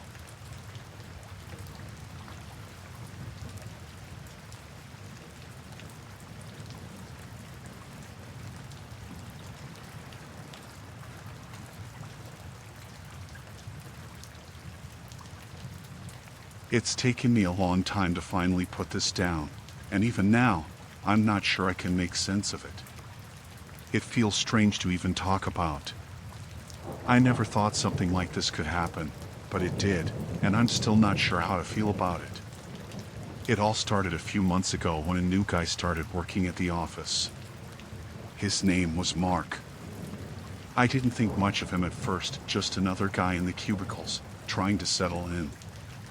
I noticed he seemed to be friendly, always asking questions, a little too eager to help. He would chat with me more than with anyone else, asking about my day, asking if I wanted coffee, offering to run small errands for me. He was nice enough, I guess, but I started feeling uncomfortable after a while. His attention was a little too much, too often. But I brushed it off, figuring I was just being paranoid. Then came the first strange thing. One day, I came into the office, and there was a small plant on my desk. Not just any plant either, a little succulent in a ceramic pot with a handwritten note that said, "I thought this would make your day brighter." I didn't recognize the handwriting, and there was no name. I stared at it for a moment, unsure of what to do. I didn't want to sound ungrateful, but it felt odd, especially coming from someone I barely knew. Still, I thought maybe it was just a nice gesture. Maybe someone was just being friendly. Maybe I was overthinking it. The next day, another gift. A coffee mug. It wasn't the same as the plant this time. The mug was just a generic one, but it had my favorite color on it. I couldn't shake the feeling that it was too specific. But again, I didn't want to jump to conclusions, so I put the mug in my cabinet and tried to forget about it. But it didn't stop there. Over the next few weeks, it became a pattern. Little notes, small gifts, always things that felt a little too personal. A new set of pens with my initials on them. A box of chocolates with a message that said, "For your sweet smile." It was always just the right amount of thoughtfulness to seem like a nice gesture, but at the same time, it always felt off. It wasn't that I didn't appreciate kindness, I did, but the more these gifts piled up, the more I felt trapped. I never knew how to respond, or even if I should. I started to notice Mark more. He'd be standing a little too close when he talked to me. He'd give me this odd, almost vacant smile whenever I tried to step away from him. There was something about his eyes that made me feel uneasy. But he was always polite, always professional, so I tried not to make a big deal out of it. After all, I didn't want to seem rude or paranoid. Then came the first incident that really made me uncomfortable. One evening, I was leaving work a little later than usual, and as I was walking to my car, I saw Mark standing in the parking lot. I figured maybe he was just waiting for someone else or having a smoke, but then I realized he was looking directly at me. Not just glancing over, but really watching. It was unnerving. When I waved and said goodbye, he didn't wave back. He just stood there, his gaze fixed on me. I brushed it off as weird timing. Maybe he was waiting for his ride. Maybe he hadn't seen me leave. But the next day, when I got to work, there was another note on my desk. "I saw you leaving last night. You looked like you needed some fresh air." That was when my stomach dropped. How could he have known that unless he was watching me? I tried to laugh it off, but I couldn't. I kept telling myself I was being ridiculous, that I was just overreacting. But something was wrong. I didn't want to confront him, didn't want to make it awkward or escalate things, so I stayed quiet. But the weirdness continued.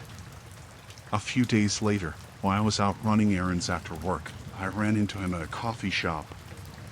I hadn't told anyone where I was going, so the coincidence felt off. He smiled at me, a little too eagerly. "I didn't know you came here," he said. "I love this place." I felt my stomach twist. "Yeah, it's a nice spot," I said, forcing a smile. I didn't know what to do. I was trying to be polite, but my mind was racing. Why was he here? How did he know this was where I liked to go? Things only escalated from there. Over the next couple of weeks, I started noticing him showing up in places I frequented, cafes, stores, even the gym. He never said anything when I saw him. He would just smile, wave, and act like it was the most normal thing in the world. But I was starting to get scared. It wasn't just the gifts anymore. It wasn't just the notes. It was the fact that he seemed to be following me. I tried to avoid him, taking different routes home, changing up my routine. But it didn't seem to matter. No matter where I went, Mark always seemed to be there. At first, it was easy enough to brush off as coincidence, but then I started noticing things I couldn't ignore. I came into work one morning to find a picture of myself sitting on my desk. It was a photo of me walking into a store the day before. He had taken it from a distance, but it was definitely me. There was a note attached. I like the way you dress. You always look so nice. That was the breaking point for me. I couldn't take it anymore. I didn't feel safe. I didn't feel like I could trust anyone anymore, not even the people I worked with. I'd spent weeks trying to figure out how to handle it, but this was too much. I couldn't ignore the signs anymore. I went to my manager and told her everything. I showed her the pictures, the notes, the gifts. She was surprised, shocked even. She had no idea anything was going on. But I knew something had to be done. We decided to report it to HR, who in turn contacted the security team and said they would look into it. Mark was called into the office for a meeting the next day.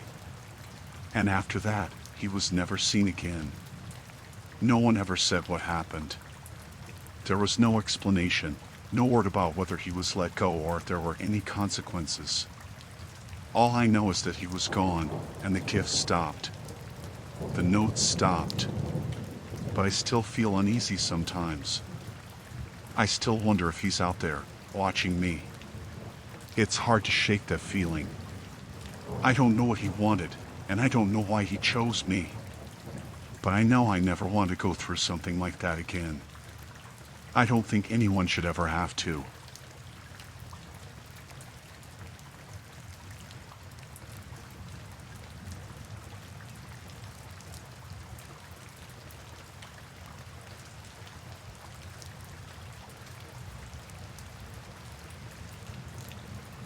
I still can't shake off what happened that weekend.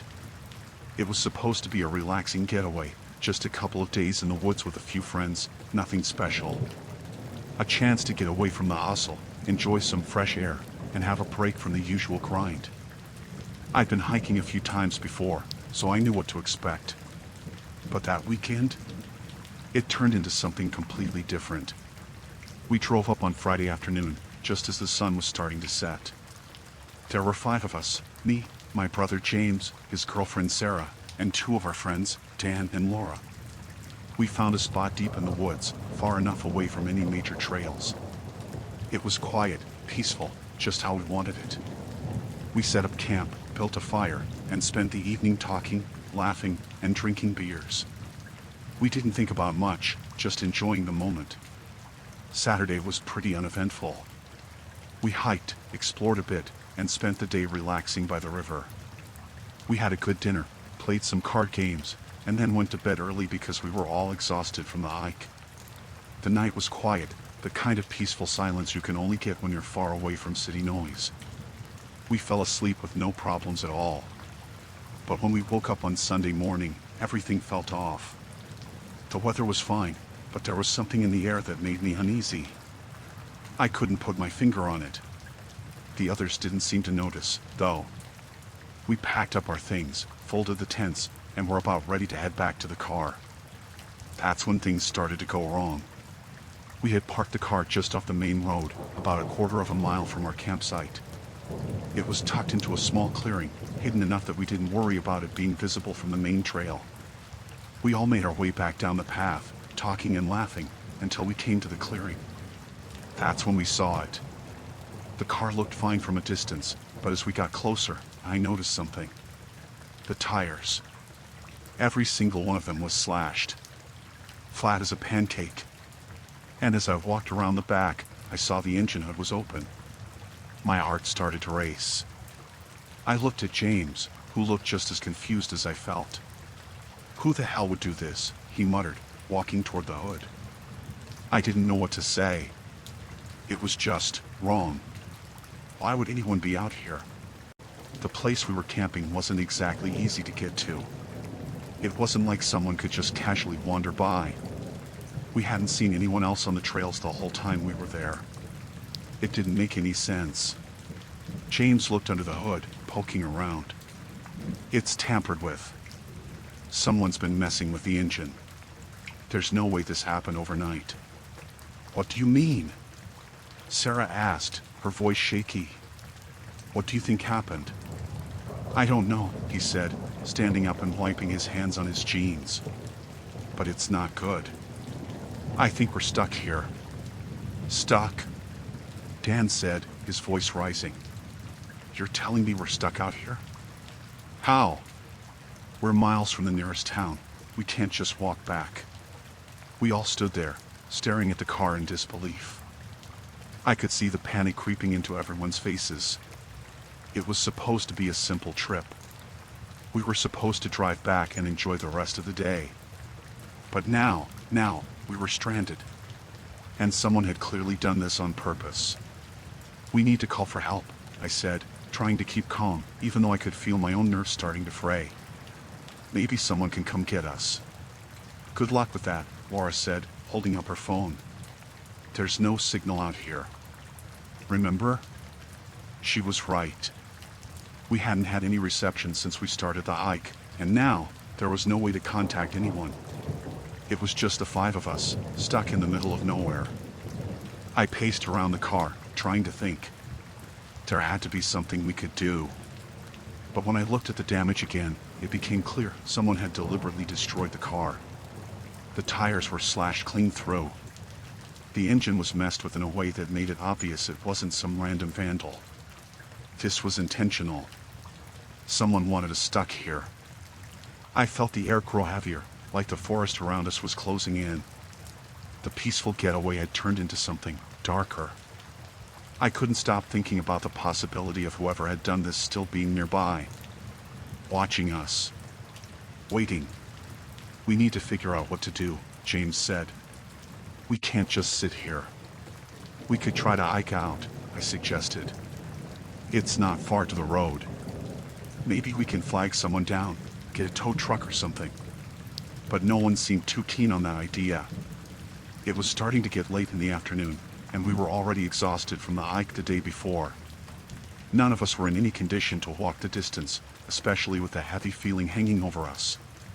No one said it, but we all knew it. It wasn't just the car that was messed up. Something was wrong here. Someone had gone out of their way to trap us. We sat around the car for a while, trying to figure out what to do next. It felt like every second that passed, the weight of the situation just kept getting heavier. The trees around us, once just part of a nice forest, now seemed to press in closer. The whole world felt quieter, like we were being watched, even though we didn't see anything out of place. Then, just as we were starting to talk about maybe going on foot, we heard something. A noise. A branch snapping in the woods. We all froze. Everyone turned to look, their eyes wide with the same realization. We weren't alone. For what felt like forever, we stood there, barely breathing, listening. But the noise didn't come again. It could have been an animal, just the wind, or maybe a trick of the mind. But in that moment, it didn't matter. What mattered was that we had no way out. No way to know who or what had done this to us. We made a decision then, even though it felt impossible. We would try to walk out. Stick together. The whole time, I kept glancing over my shoulder, expecting to see someone or something lurking in the shadows. Every crack of a branch, every rustle in the leaves felt like someone was getting closer. It wasn't an easy hike out. It was a long, exhausting trek, made worse by the growing sense of fear that hung over us. But we finally made it to a place where we could get a signal on our phones, and after what felt like hours, we managed to get through to someone who could help. They showed up and towed us back to town. We didn't look back at the woods as we drove away.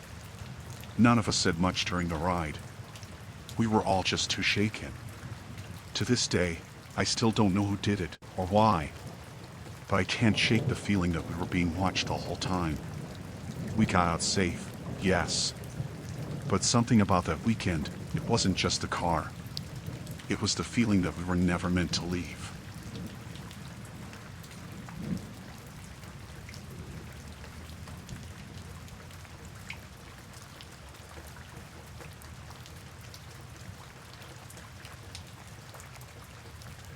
I don't know what made me go out there that night. I wish I hadn't, but I did. I can still feel the weight of it when I think back. The rain was coming down hard, kept pounding against the windows like it had something to prove. The wind howled, and I could hear the trees outside creaking and bending with the storm. I was alone at the time, just trying to relax after a long day, curled up on the couch with a book. The only light came from the dim glow of the lamp beside me, and it was quiet, save for the sound of the rain. Then, I heard it. A noise.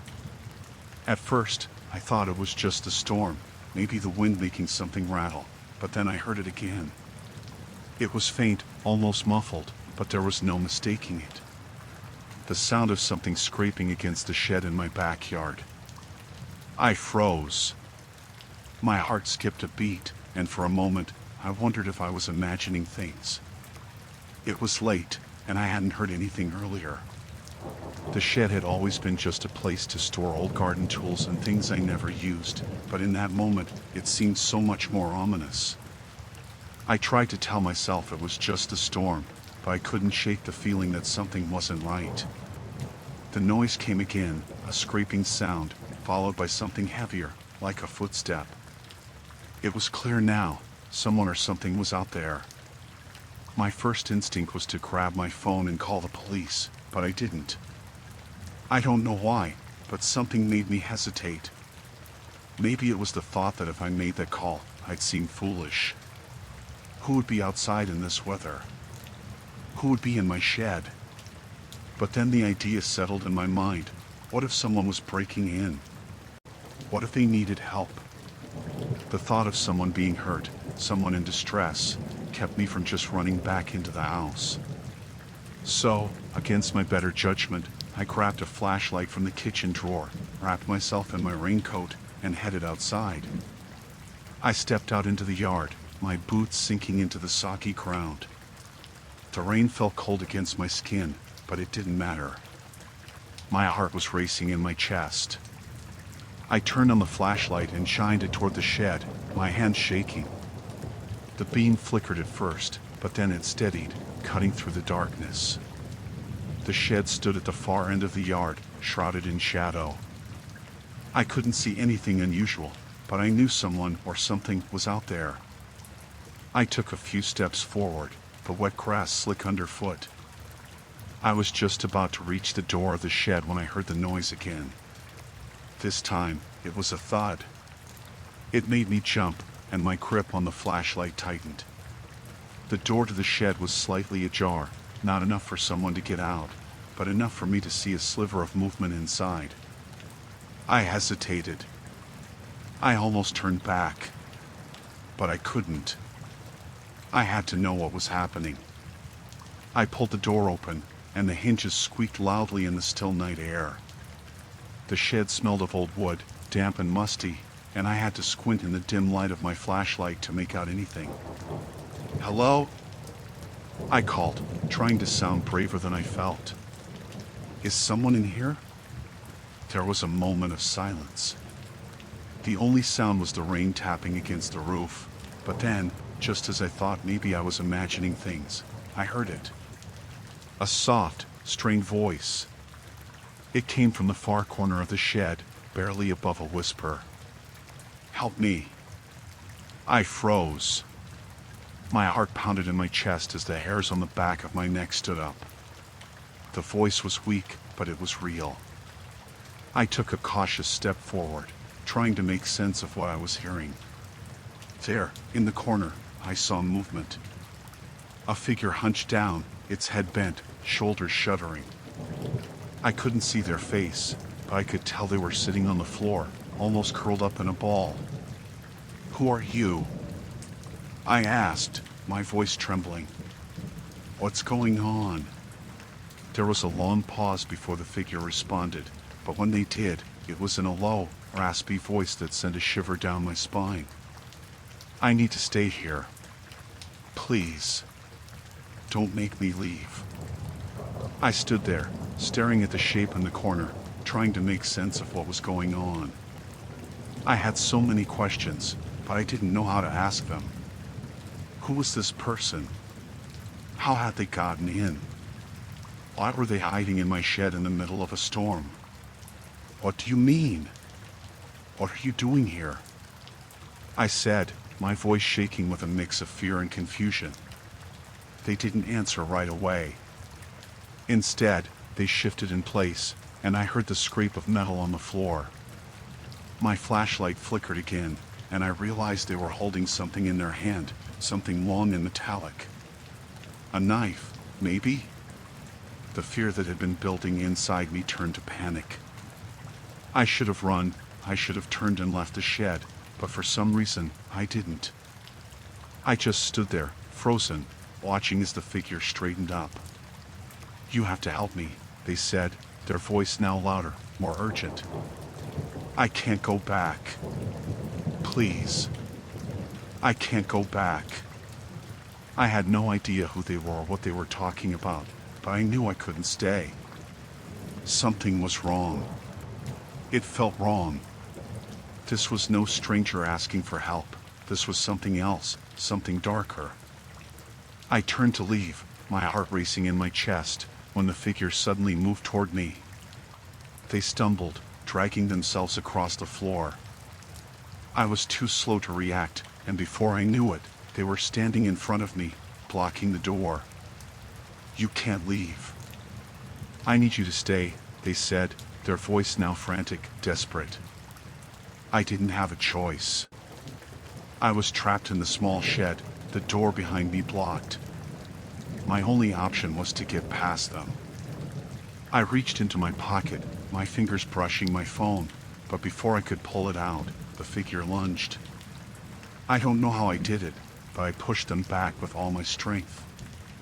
They stumbled, and for a split second, I thought I might have a chance. Without thinking, I bolted out the door and into the rain. I didn't look back, not once. I didn't stop running until I was inside the house, locking the door behind me. I called the police right away. When they arrived, they found nothing in the shed. No person, no evidence of anyone being there. But they did take a report. They checked the area, but they didn't find anything suspicious. They said I must have imagined it, that the storm was playing tricks on my mind. I haven't been able to shake the feeling, though. Every time it storms, I hear that voice in my head. "Please, don't make me leave." It doesn't go away. Whoever that person was, and whatever they wanted, I don't think they were really asking for help. And that thought still haunts me every time the rain starts to fall.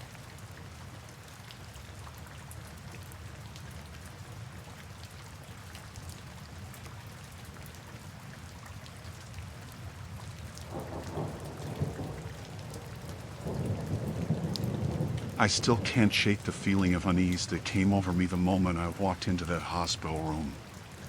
It had been a long day. My friend, Emily, had been in an accident, nothing major, just a car crash, but she'd been unconscious for a few days. The doctors told me she was stable, but I couldn't shake the worry that gripped me every time I thought about her lying there, alone. When I arrived at the hospital, it was late, around 9 p.m.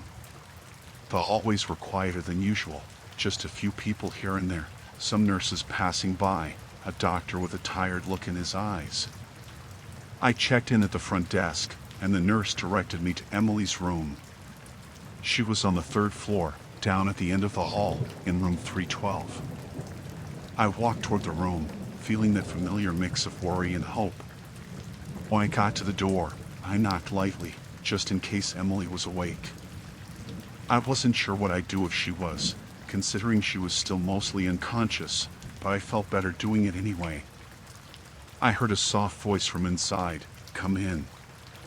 I pushed open the door and stepped in, expecting to see Emily lying in her hospital bed, but what I saw first was the nurse standing over her.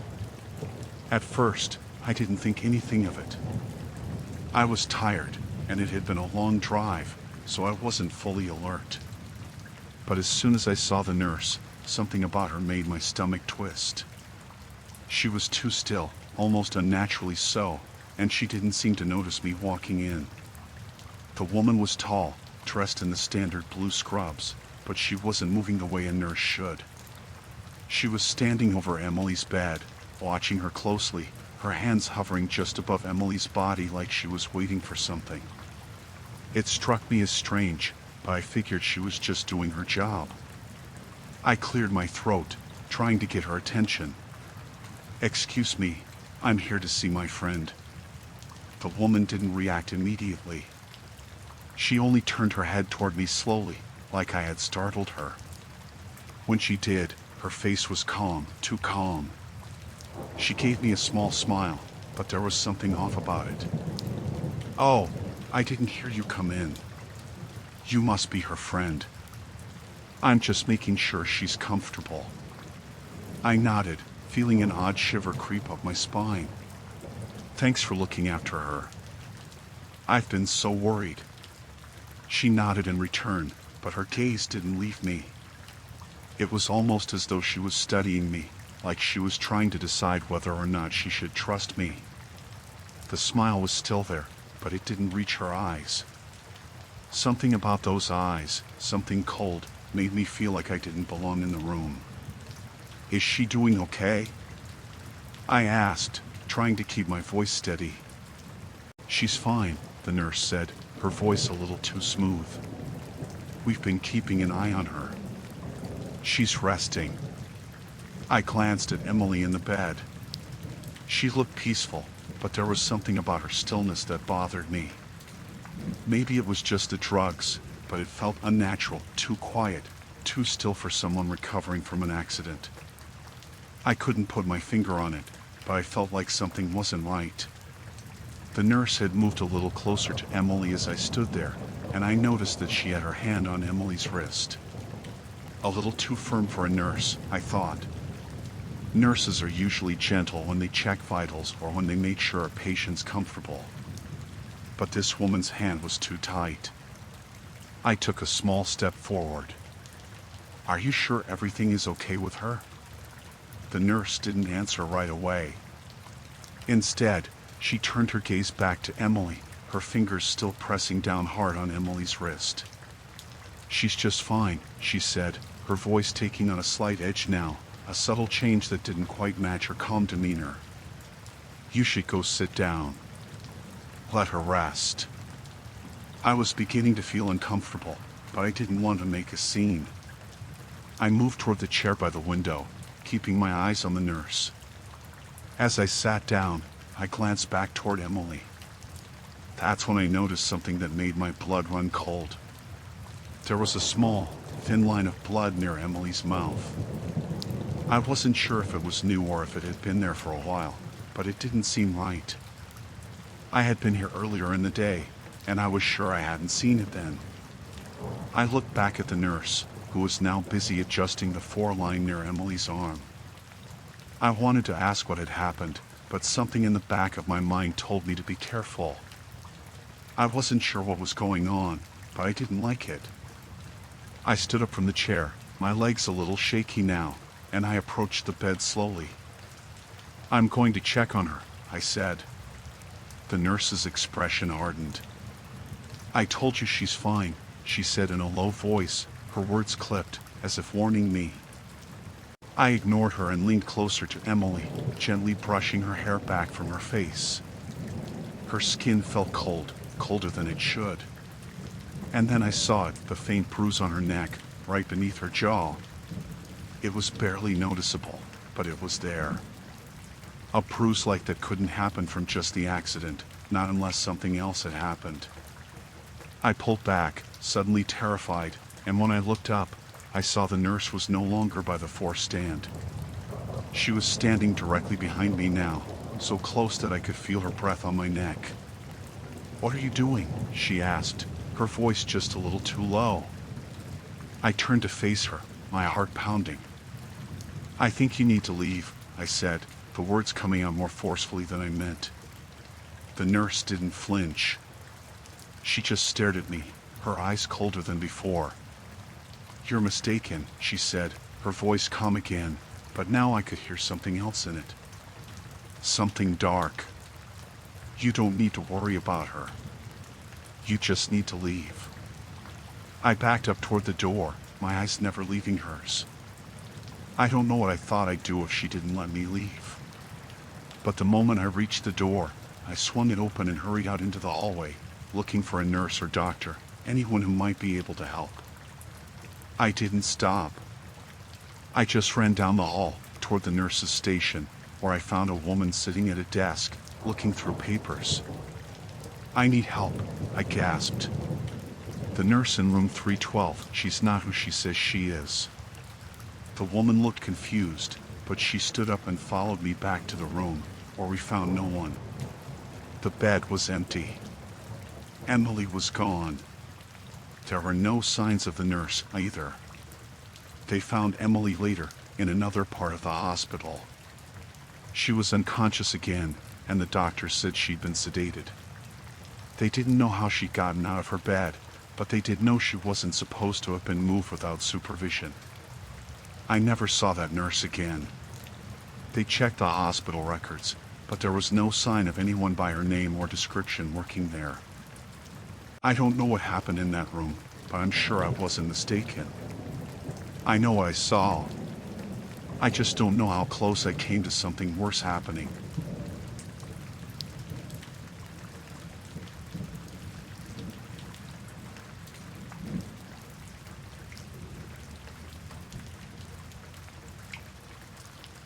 I've been camping a lot, and I've always loved the solitude that comes with being in the wilderness. I'm not the kind of person who gets scared easily, especially when I'm out in nature. I usually find peace there. But what happened to me last year, in a remote spot I'd never been to before, has completely changed the way I think about being alone in the woods. It started out like any other solo trip. I found a spot off the beaten path, no one around for miles, just me and the trees. I set up my tent as usual, made a small fire, and started cooking dinner. The air was crisp, and it was quiet except for the occasional rustling of leaves. Nothing unusual. Just the kind of peaceful, serene setting I had been craving. That night, after I had eaten and the fire had died down, I crawled into my sleeping bag, tired but content. The night was cold, the kind of cold that makes you appreciate being tucked inside a warm sleeping bag. The wind picked up a little, making the trees sway. Everything was calm until I heard it. At first, it was just a faint sound, a soft crunch of dirt or leaves. I figured it was probably an animal, a deer maybe, moving through the forest. But then it stopped. Just like that. I froze, listening. Everything went quiet.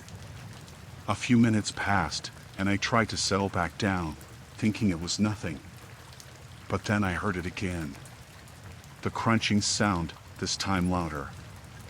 Closer. My heart started to beat faster. I tried not to overthink it. Maybe it was an animal. Maybe it was the wind. I pulled the covers tighter and listened again. There it was.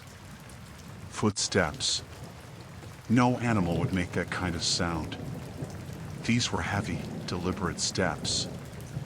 Whoever or whatever was out there was moving slowly, carefully, as if they were trying not to make noise, but failing. I couldn't help it. I grabbed the flashlight I always keep by my side and unzipped the tent a little, just enough to peek outside. The night was pitch black, except for the glow of my campfire, which had nearly burned out. The light barely reached beyond the small circle around the fire. But in that small light, I didn't see anything. No movement.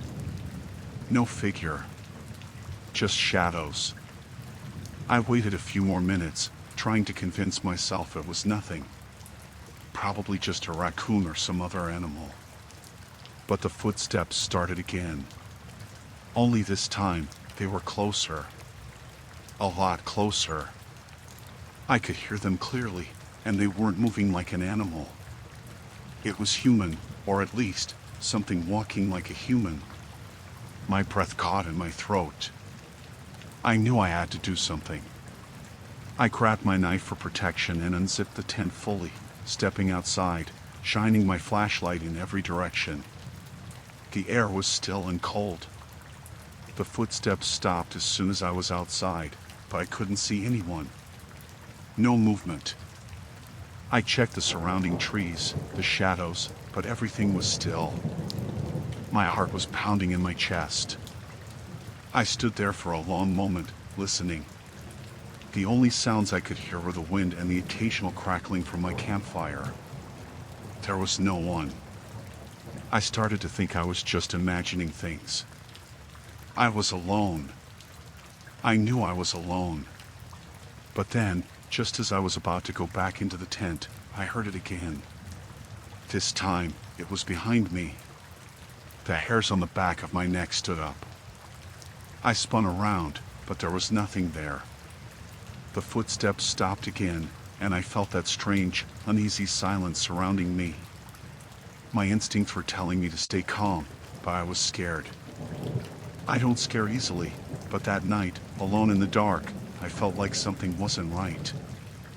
I spent the rest of the night awake, lying there with the knife in my hand, trying to stay as quiet as possible. Every time I almost drifted off, I'd hear the footsteps again. They seemed to be circling me, like whoever it was knew I was listening and was waiting for me to let my guard down. It felt like they were taunting me, getting closer every time, but when I tried to confront them, they would stop, leaving me in a tense, silent waiting game. Hours passed like this. Finally, when the first light of morning broke through the trees, I heard nothing anymore. The footsteps stopped for good. I didn't sleep at all that night, just kept my eyes open, waiting, hoping the morning would bring some relief. And when I finally saw the sun starting to rise, I packed up my things quickly. I wasn't staying another minute. When I got out of the tent to stretch my legs and gather my stuff, I saw something that made my blood run cold. Around my campsite, all the way around the fire pit and my tent, were muddy footprints. They weren't animal tracks. These were human tracks, big ones, like a man's boots. And they were all over the place, going in circles around my camp, getting close to my tent, and then veering off. There was no mistaking it. Someone had been there. Someone had been walking around my tent all night, and I didn't hear them leave. I couldn't make sense of it. The tracks were fresh, but there was no sign of anyone nearby now. No sign of them leaving or anything else out of the ordinary. But the realization hit me like a punch in the gut. Whoever it was had been watching me, and they had been there the entire night, just out of my sight, circling my camp. I don't know why they hadn't done anything else, but the thought of it sent me into a panic. I packed up my gear as fast as I could, not even bothering to make sure everything was perfectly packed. I just wanted to get out of there. The whole way back to the car, I kept looking over my shoulder, half expecting to see someone following me. Every snap of a twig, every rustle in the trees made my heart race. But there was nothing. Nothing but the silence of the woods. I haven't gone camping alone since that trip, and I don't think I ever will again. Even now, just thinking about it, I feel that same chill down my spine. Whoever it was, whether they were just some kind of sick person playing games or someone with worse intentions, they knew exactly what they were doing. They knew how to move silently, how to make sure I never saw them. And I'll never forget those muddy footprints circling my camp, the footsteps I heard all night, always stopping just when I tried to confront them. Something about that situation felt so wrong, like I wasn't supposed to be there, like I was never meant to leave. If there's one thing I've learned from that night, it's that the woods aren't always as peaceful as they seem. And when you're alone out there, anything can happen. Anything at all.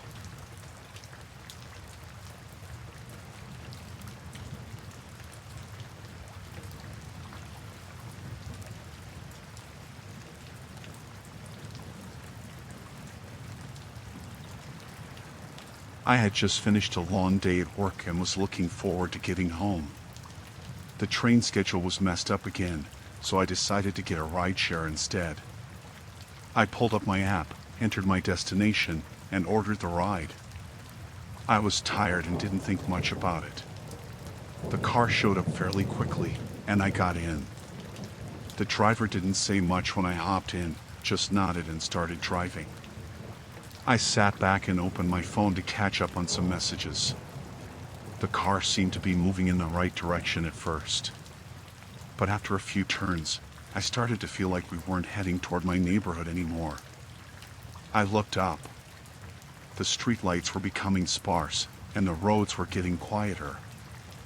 I tried to ignore it at first, telling myself maybe there was just some traffic or a detour. But after a few more minutes, I couldn't ignore it. We were definitely getting farther from where I needed to go. I sat up and asked, "Hey, are you sure you're going the right way?"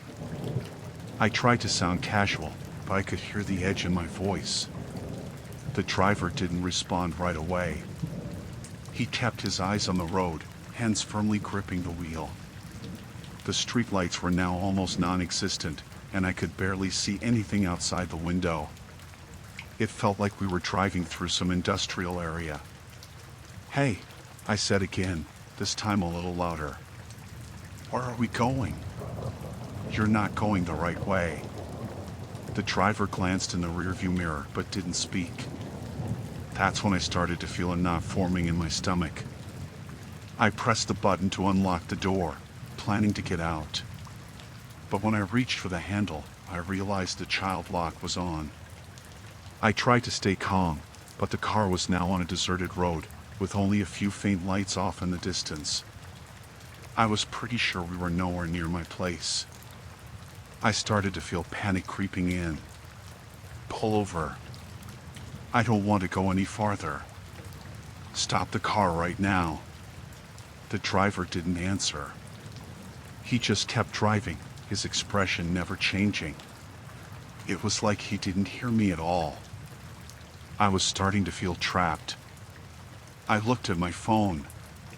The app showed we were getting farther from my destination, but there wasn't much signal.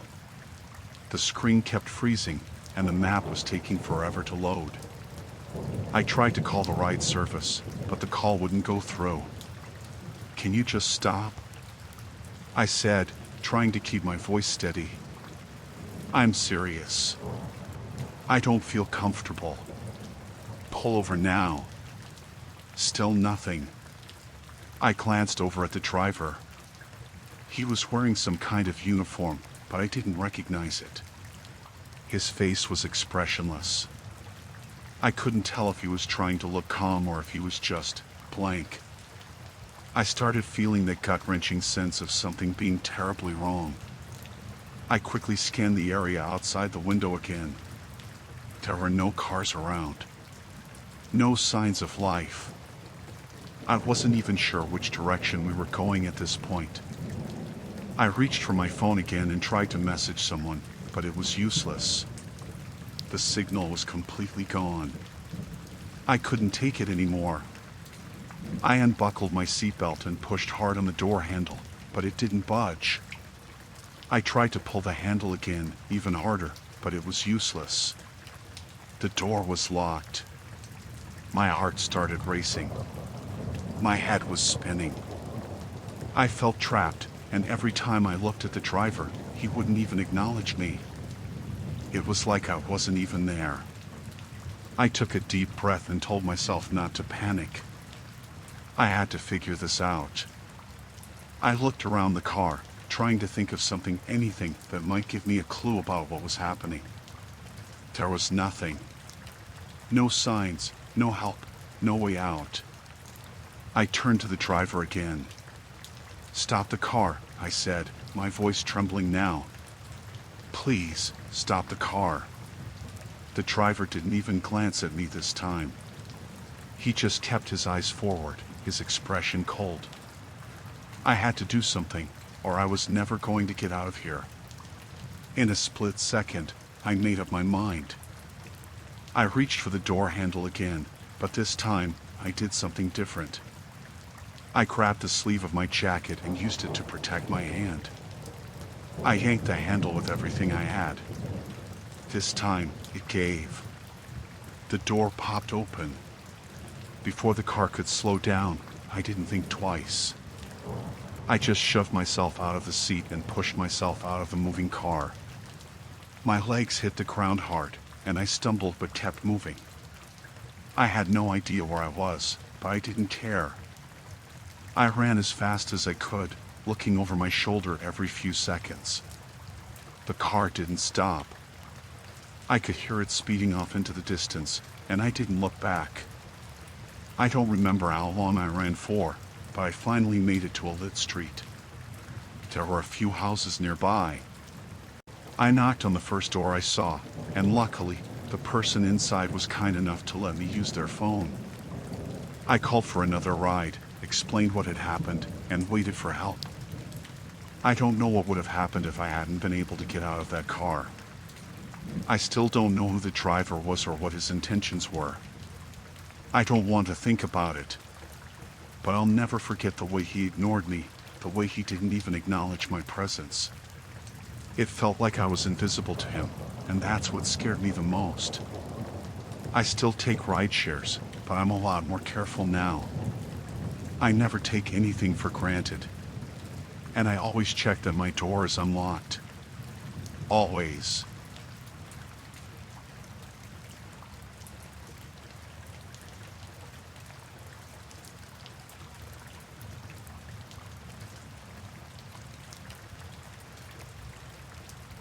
It started as a normal day, just another afternoon spent at the park with my son. It was one of those rare sunny days where the weather was perfect, and the playground was bustling with kids laughing and playing, parents chatting nearby, the usual hum of the neighborhood. I'd brought my son to the swings, letting him play while I sat on the nearby bench, keeping an eye on him like any parent would. He was busy laughing and pumping his legs higher and higher, his little face full of joy. I had been watching him for a few minutes when I noticed a man standing just off to the side, near the edge of the playground. He was just standing there, his hands in his pockets, not moving much. He wasn't doing anything overtly suspicious, but something about him stood out. His posture, the way he was watching the children, he didn't seem like he was there just to enjoy the park. He looked uncomfortable. Not in a way that would immediately raise alarms, but in a way that didn't sit right with me. He wasn't really talking to anyone or doing anything. He was just standing there, eyes constantly scanning over the playground. At first, I tried to shake it off. I was probably overthinking it. You see people standing around all the time at parks. Maybe he was waiting for someone. I glanced around at the other parents, but none of them seemed to notice him. Everyone else seemed too wrapped up in their conversations or their own children to give him a second thought.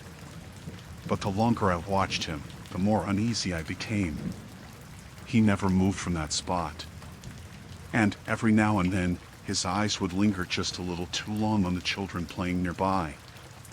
It wasn't like he was interacting with them directly, but the way he stared at them made me uncomfortable.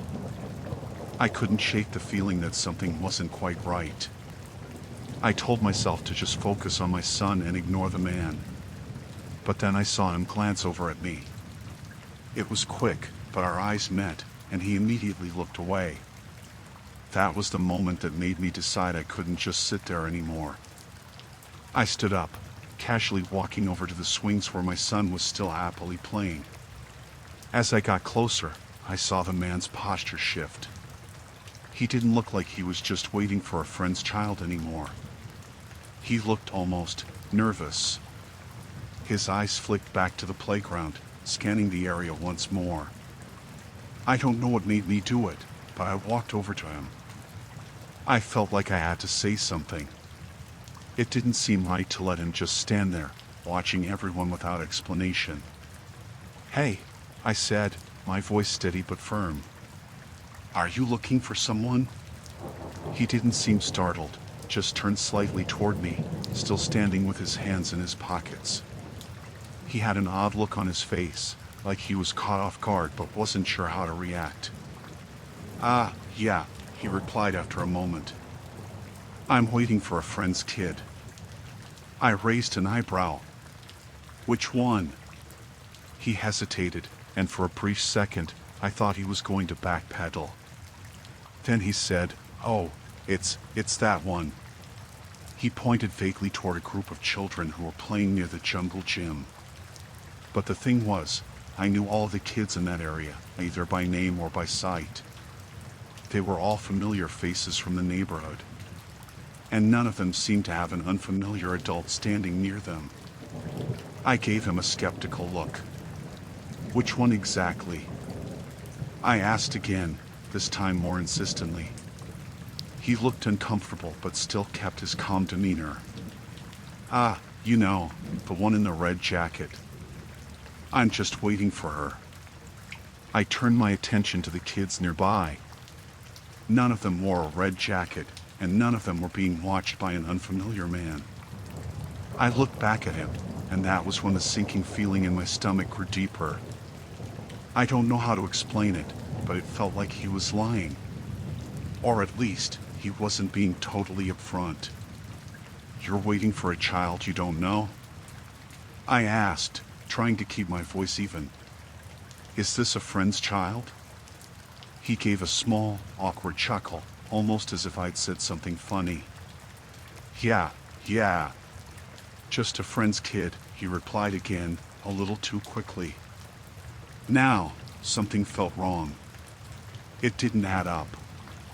If he was a parent or a relative, he should have known which kid he was waiting for.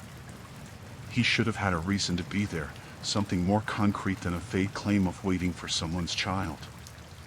I had lived in this neighborhood for a while, and everyone knew each other. I should have recognized him if he was a parent or a regular at the park. But I didn't. I glanced around again. None of the other parents seemed to be paying attention to us, and my son was still on the swings, happily going back and forth. I've never seen you around here before, I said, keeping my voice steady. You sure you're in the right place? He looked me dead in the eyes then. His expression didn't change, but for a moment I saw something in his face, something flickered, just beneath the surface. He wasn't just waiting for a child anymore. He was aware of my suspicion. He knew I wasn't buying it. I'm just waiting for someone, he said again, but his voice had changed. It wasn't as calm now. There was a slight edge to it. I'm sure you've got kids to watch, right? I took a step back. My instincts told me to leave it alone, to just walk away, but I couldn't shake the feeling that something was wrong. I looked at him one more time, and then I did something I should have done from the start. I called over to a friend who was standing nearby, one of the other parents who always came to the park with me. Hey, do you recognize this guy? I asked, loud enough so he could hear me. The man's face immediately tightened, his eyes shifting nervously from me to my friend. But my friend looked confused, too. Nope, never seen him before, she said. That was when the man took a step back, glanced toward the exit of the park, and muttered something under his breath. I guess I'm at the wrong park, he said, his voice suddenly soft and unconvincing. Without another word, he turned and walked briskly out of the park, keeping his head low. I watched him leave, heart pounding in my chest. My friend and I exchanged uneasy glances, both of us too quiet to speak. I'm not sure why, but I couldn't shake the feeling that something wasn't right. The whole situation felt off. I know it might sound paranoid, but I've never been the type of person to second-guess my gut feeling, especially when it comes to something involving my kid. I told my son it was time to go, and we packed up quickly, walking to the car with a strange sense of urgency. As we left, I glanced back at the park and saw him again, just standing at the edge of the lot, watching us. His figure faded as I drove away, but the feeling stayed with me. I don't know who that man was or what he wanted, but I'm sure of one thing: he wasn't just there to wait for a child. And I will never ignore my instincts again.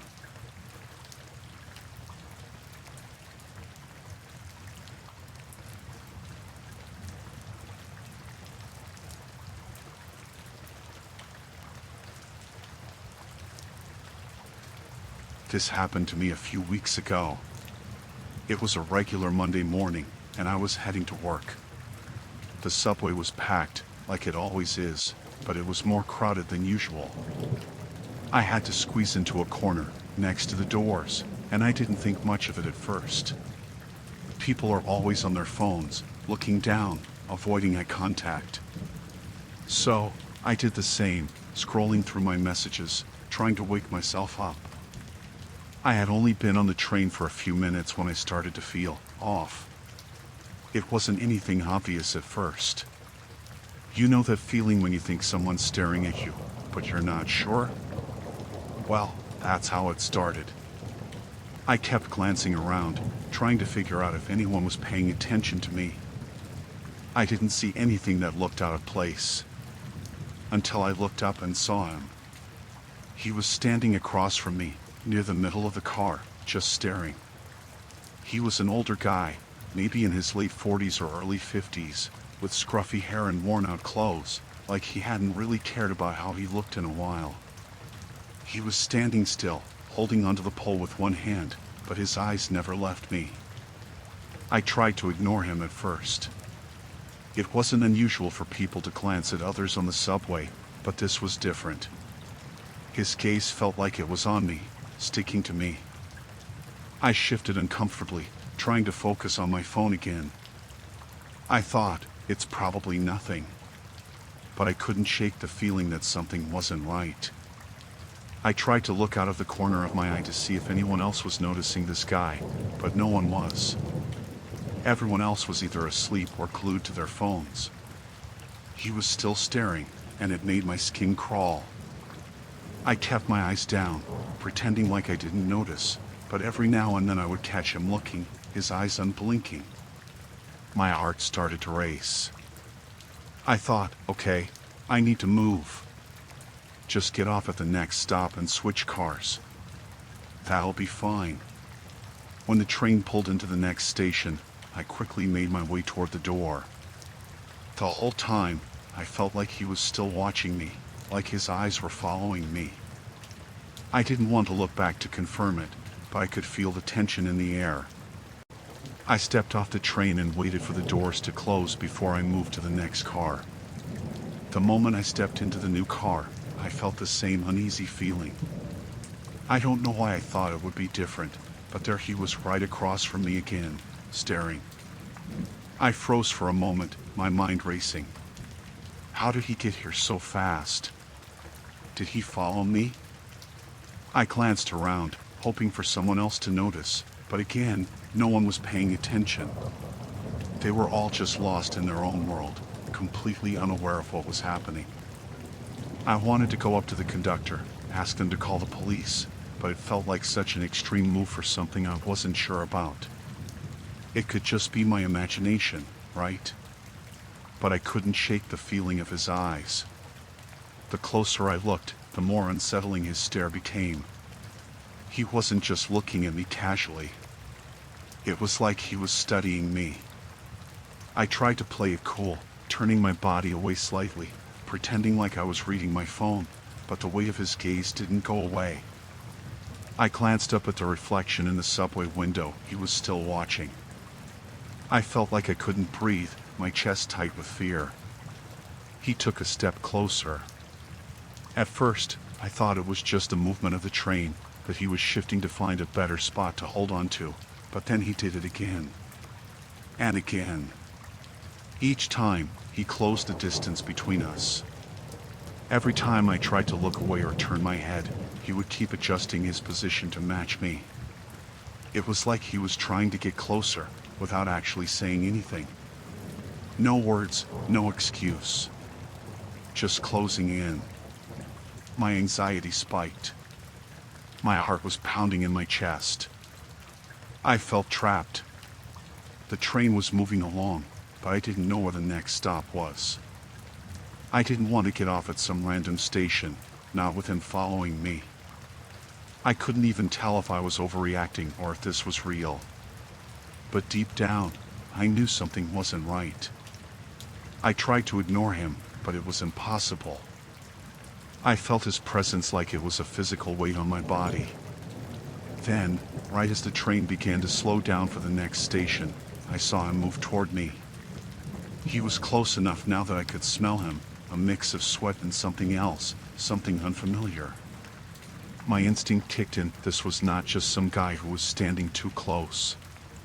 Without thinking, I bolted. I pushed through the crowd, rushing toward the door.